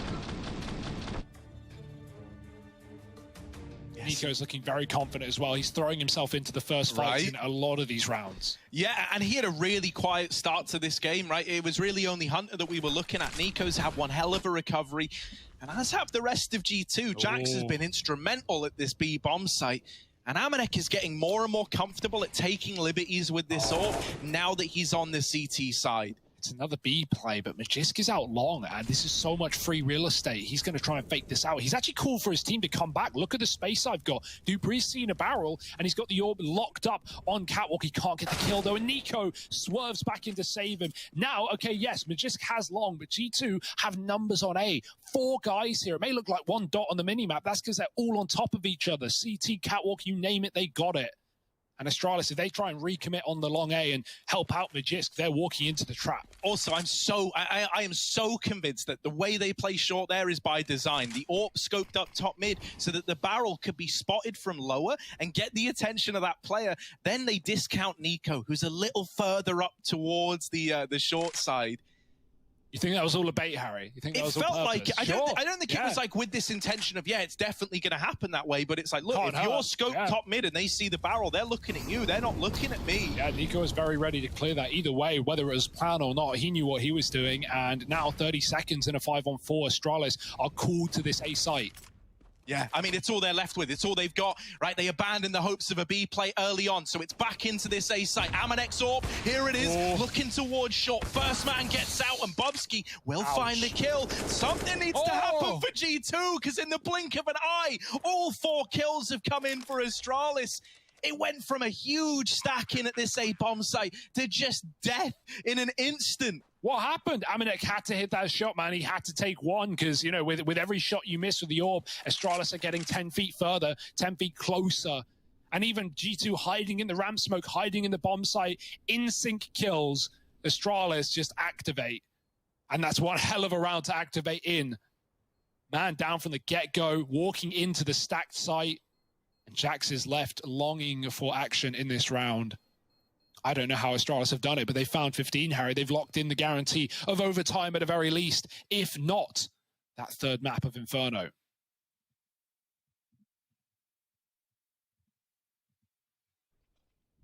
I mean, you can see over in the fan cams, everyone's pretty hyped about this little display, right? This is more the semi-final series we wanted, right? This was the one we built it to be.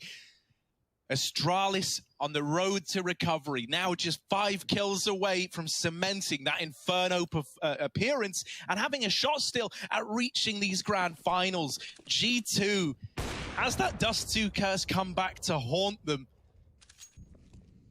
Cross players over to mid unscathed, and they do get that B-hold established on Jax. This time, we're seeing a bit more of an active stance from Aminek in AWPing at these mid doors. I like how he doesn't shoot on the flash as well. He really wants to conserve the fact that he's got this sniper here. He doesn't want to give Astralis the info, begging they commit, but up cat they go, and these A splits again seems to be the game plan. Bubsky's faking B, keeping Jax pretty committed to the tunnels right now. Aminek going wide, but any further will favor Glaive on this angle, and so Aminek will dodge death for now. Zip late lurking long has been spotted. Nexa knows he's coming eventually. And this makes it very clear that this is the cat play. G2 know what's going on, but Astralis can hit their shots. We've already seen that in the last round. The molly does nothing to Nico.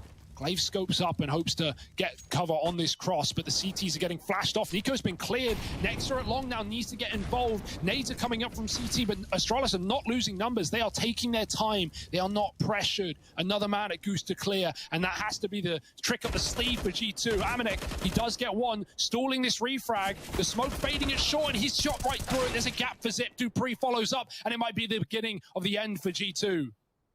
Yeah, Aminek and Jax, the 2 players left up in this retake. I say retake, the bomb isn't down yet for Astralis. Oh, missed shot, and they wait to collect that free kill in CT. Now getting the bomb down with time still aplenty. A 4-on-1, and just Jax left to beat. As good as he's been in this series, you're not anchoring B anymore. Instead, he's left up, having a retake, a lost sight, getting wrapped through middle, and there's Bubsky sealing the deal of an Inferno third map decider. We're going the distance after all.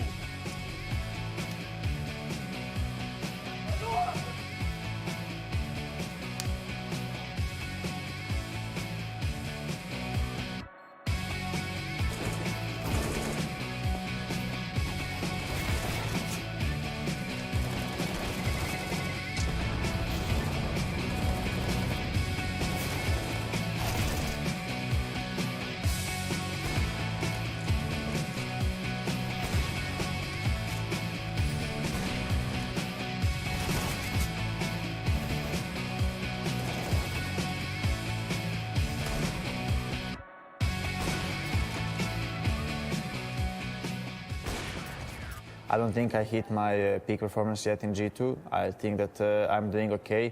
Maybe numbers are showing different, but I'm not feeling as confident as I was like 2018 or 2017. So I definitely did not hit my peak in G2 yet. And I think if we continue with LAN events, I think that's where I'm expecting my peak to show, I would say. So I think we have pretty good roles in the team, and everyone knows what his job is, and I think that's why we are making it work so far. And I think it's all about improving in those roles and just doing what's the best for the team, and I'm confident that I'll show in better level in the near future.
The results are in, ladies and gentlemen, and it's not G2 closing this one out in 2. I can assure you that. Astralis with a contrasting look as opposed to the first map of play here. Dust2 going their way, Glaive and Dupree leading the way, and moreover, we're set up for a pretty cool third map in due time. Welcome back, everybody, to the Intel Extreme Masters Cologne 2021. We are in the semifinals, and I've got Yanko and Maniac to talk about it. They refuse to go down. Yes, Astralis refused to go down. And if you catch these last moments at the end, Glaive screaming in front of his PC, just releasing all that frustration from map 1, just saying, that moment. Yeah, I again. felt it in my bone for the next map. All right. Yanko, do you feel the same sort of or what? Yeah, I think is like the best way to describe it from Glaive. And some of G2's old woes coming back to haunt them. I mean, winning pistol, then losing the second round, right, and not being able to string rounds together in the first half. Dust2, when you talk about maps that you need a lot of utility to play on, right? Like you think of Inferno first and foremost, but Dust2 is the same, right? When you look at the CT side, you need those mollies to take long control, right? To stop a fast B play, to slow down the Ts when they want to do an execute from Cat or a B split or anything like that. You need the op, obviously, right? So it really did help Astralis a lot that they were able to turn the tide of the economy very early on. Yeah, and sort of take the game by the horns, which is exactly what this next gentleman has done time and time again. His name's Dupree, and we caught up with him in between maps. Yeah, tell me what happened on Nuke. Well, nothing happened. That's what happened. Why was that? I mean, we got off to a really good start, winning the pistol the second round, and we lost a really awkward round and lost another awkward round after that. And then I just don't think we found the right things to do, and we just struggled finding rounds as T, and then obviously not winning the pistol round on CT. We got a few buy rounds, and we just told each other we just felt like we're probably not going to win this map, but let's just try and get into the game. Like, get ourselves going individual, get some good rounds, get the communication going, and bring it into the second map, and I think that's what we did. You definitely did on the CT side. How did you manage to kind of refresh the outlook and the focus? I think it's just about realizing that we can win any map. This is such a high-level Counter-Strike. So even though it's the opponent's pick, as you saw, they won our pick and now we won theirs. And we've tried it so many times, winning and losing each other's picks. So, I mean, it's just what it is. And we just try to reset and just feel like it's one best of one all the time. So that's what we've done. Zonic has said 11-4 is a dangerous scoreline. And it did look maybe like on the second half, emotions were slightly getting the better of you.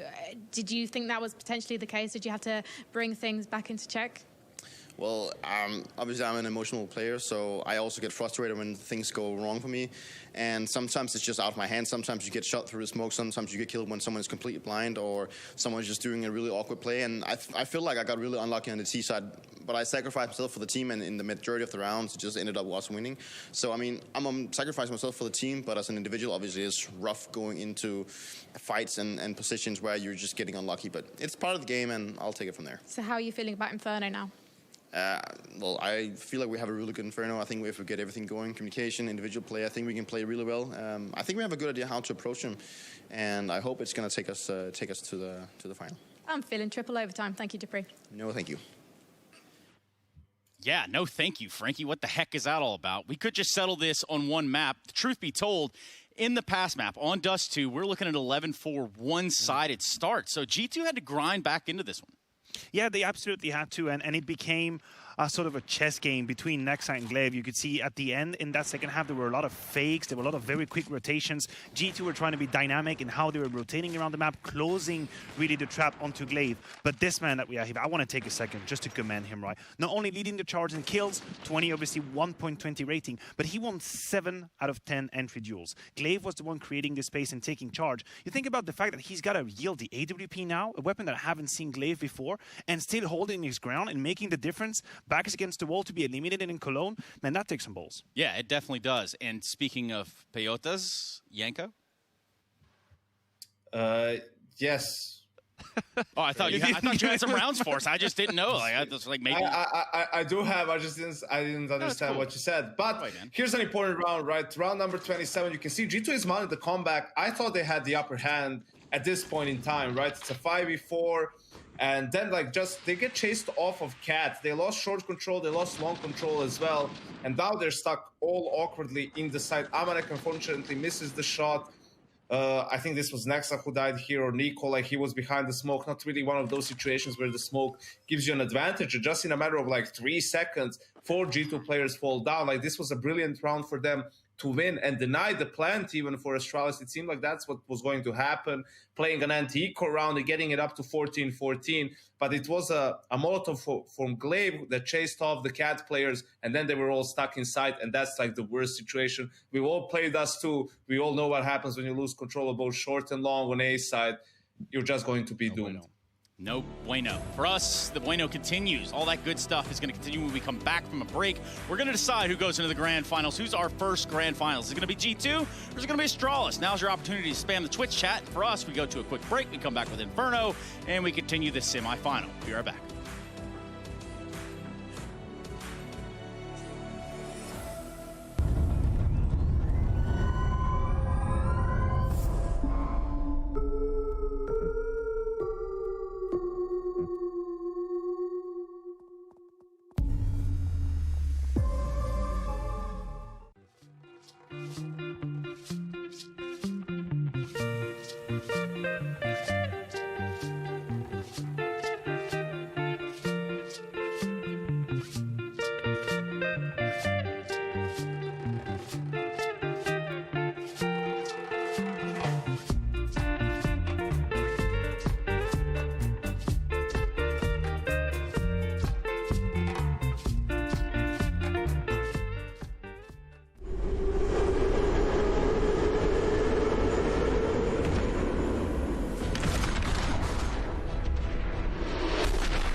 If I had to put my main team, I would start with Nico as an intro cracker, because he's just.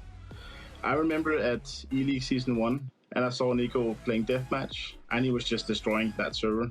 And then obviously we felt the same thing an hour later when our match started against them. So yeah, I would definitely put him out first.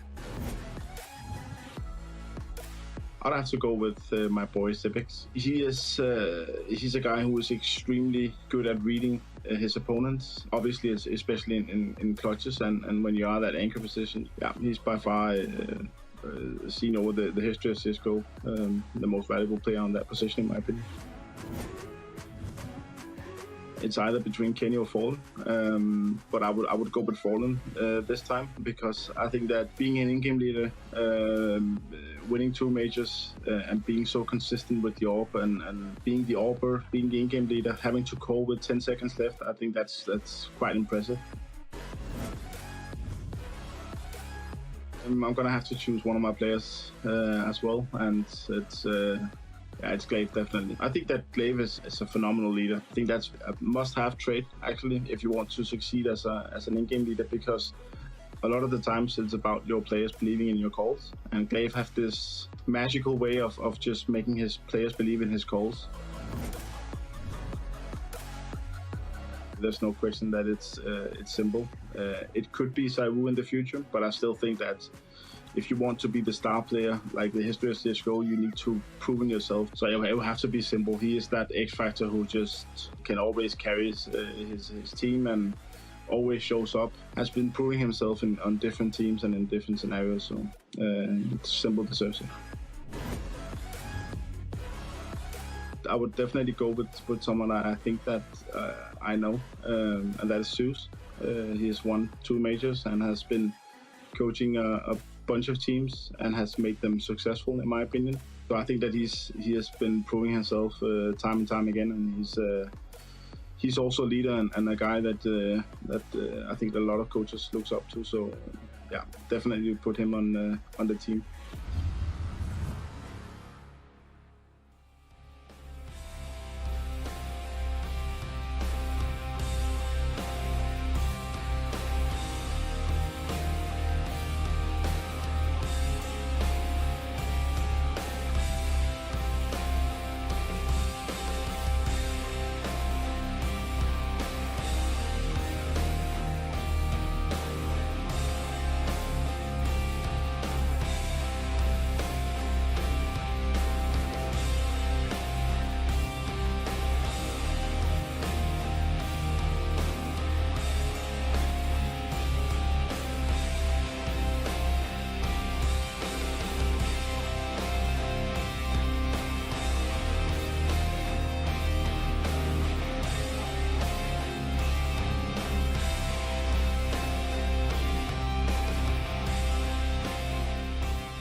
Well, the G2-0 dream is dead.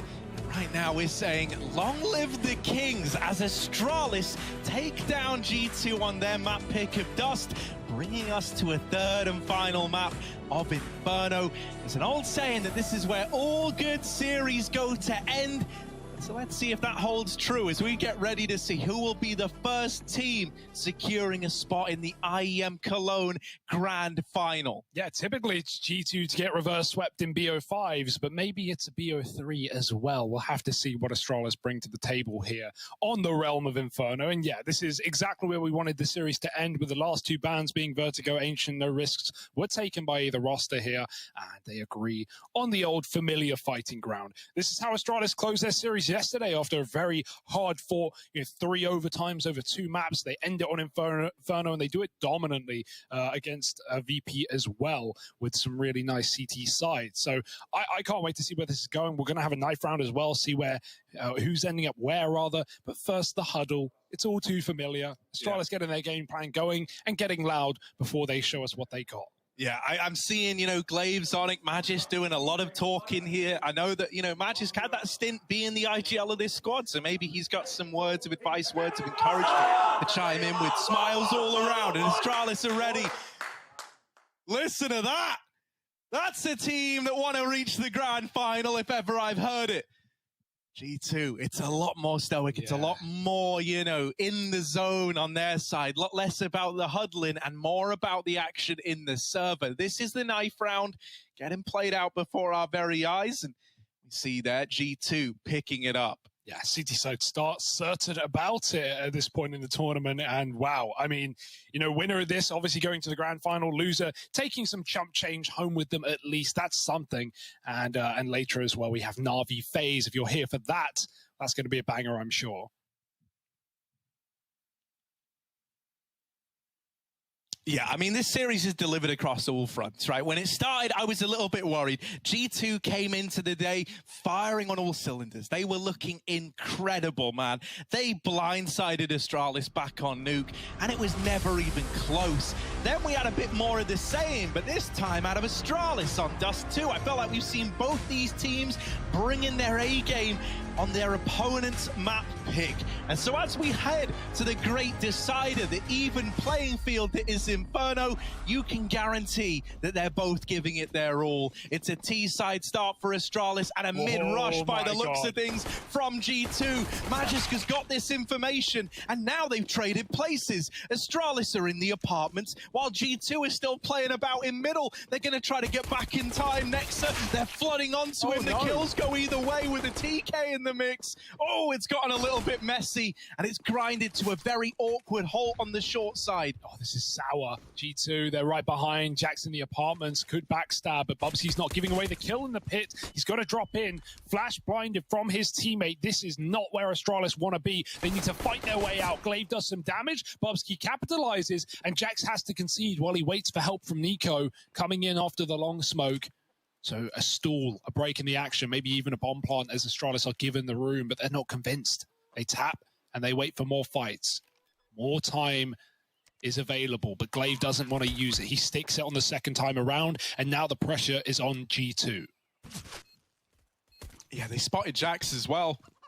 They know about him in the apartments, and he's getting whittled down. Nico has made it a lot more interesting with that kill onto Bubsky down in the pit. Glaive is trapped, fighting from this corner, back against the wall, and Jax is going to put him out of his misery. Pistol round secured from the G2 squad. As far as pistol rounds go, that was a wild one, man. Yeah. A great response from Astralis to recognize that mid-play, fast response in through the apartments, and then it gets a bit awkward because of those fast rotations out of G2. Yeah, because G2 were in mid and ult, the last player of Astralis that went through the apartments was actually spotted entering the app, so that call was made, and we saw that immediate reposition. When teams do that, a lot of the time, the CTs won't get back into the site with anywhere near enough time, and the Ts can flood out halls and just take all the space, go long, but G2 caught that info very quickly, so as nice as it was a reaction from Astralis, G2, the same can be said.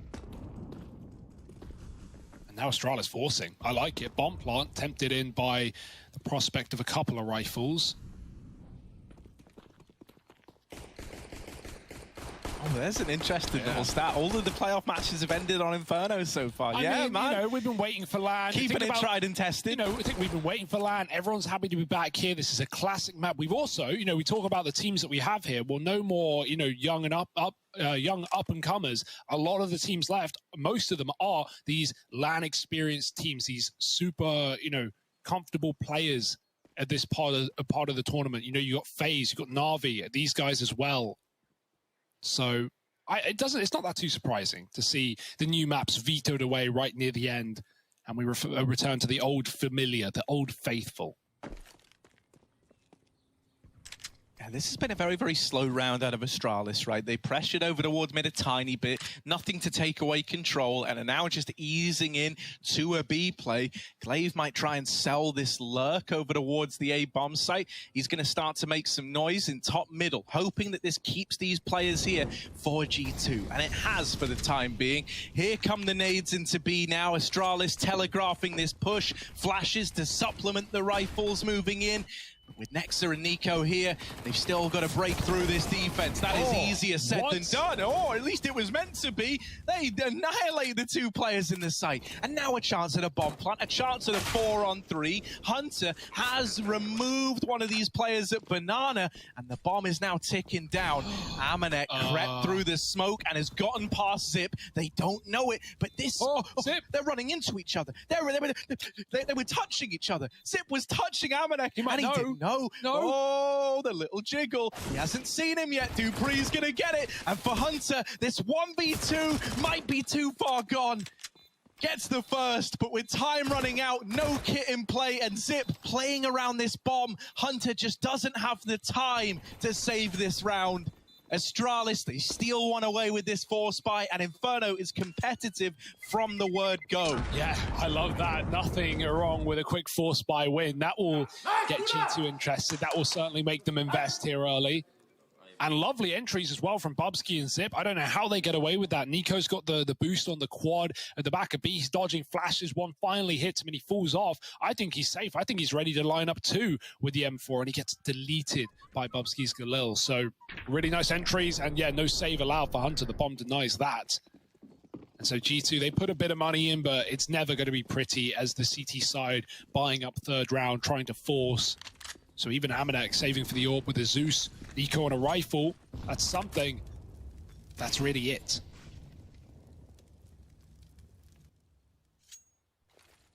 Yeah, triple B as well, and of course it's in this moment that Astralis decide to hit the A-bomb site. They've already wrapped long. They haven't even really thrown utility until that one smoke lands, and so no one in this site is aware. The contact play works wonders.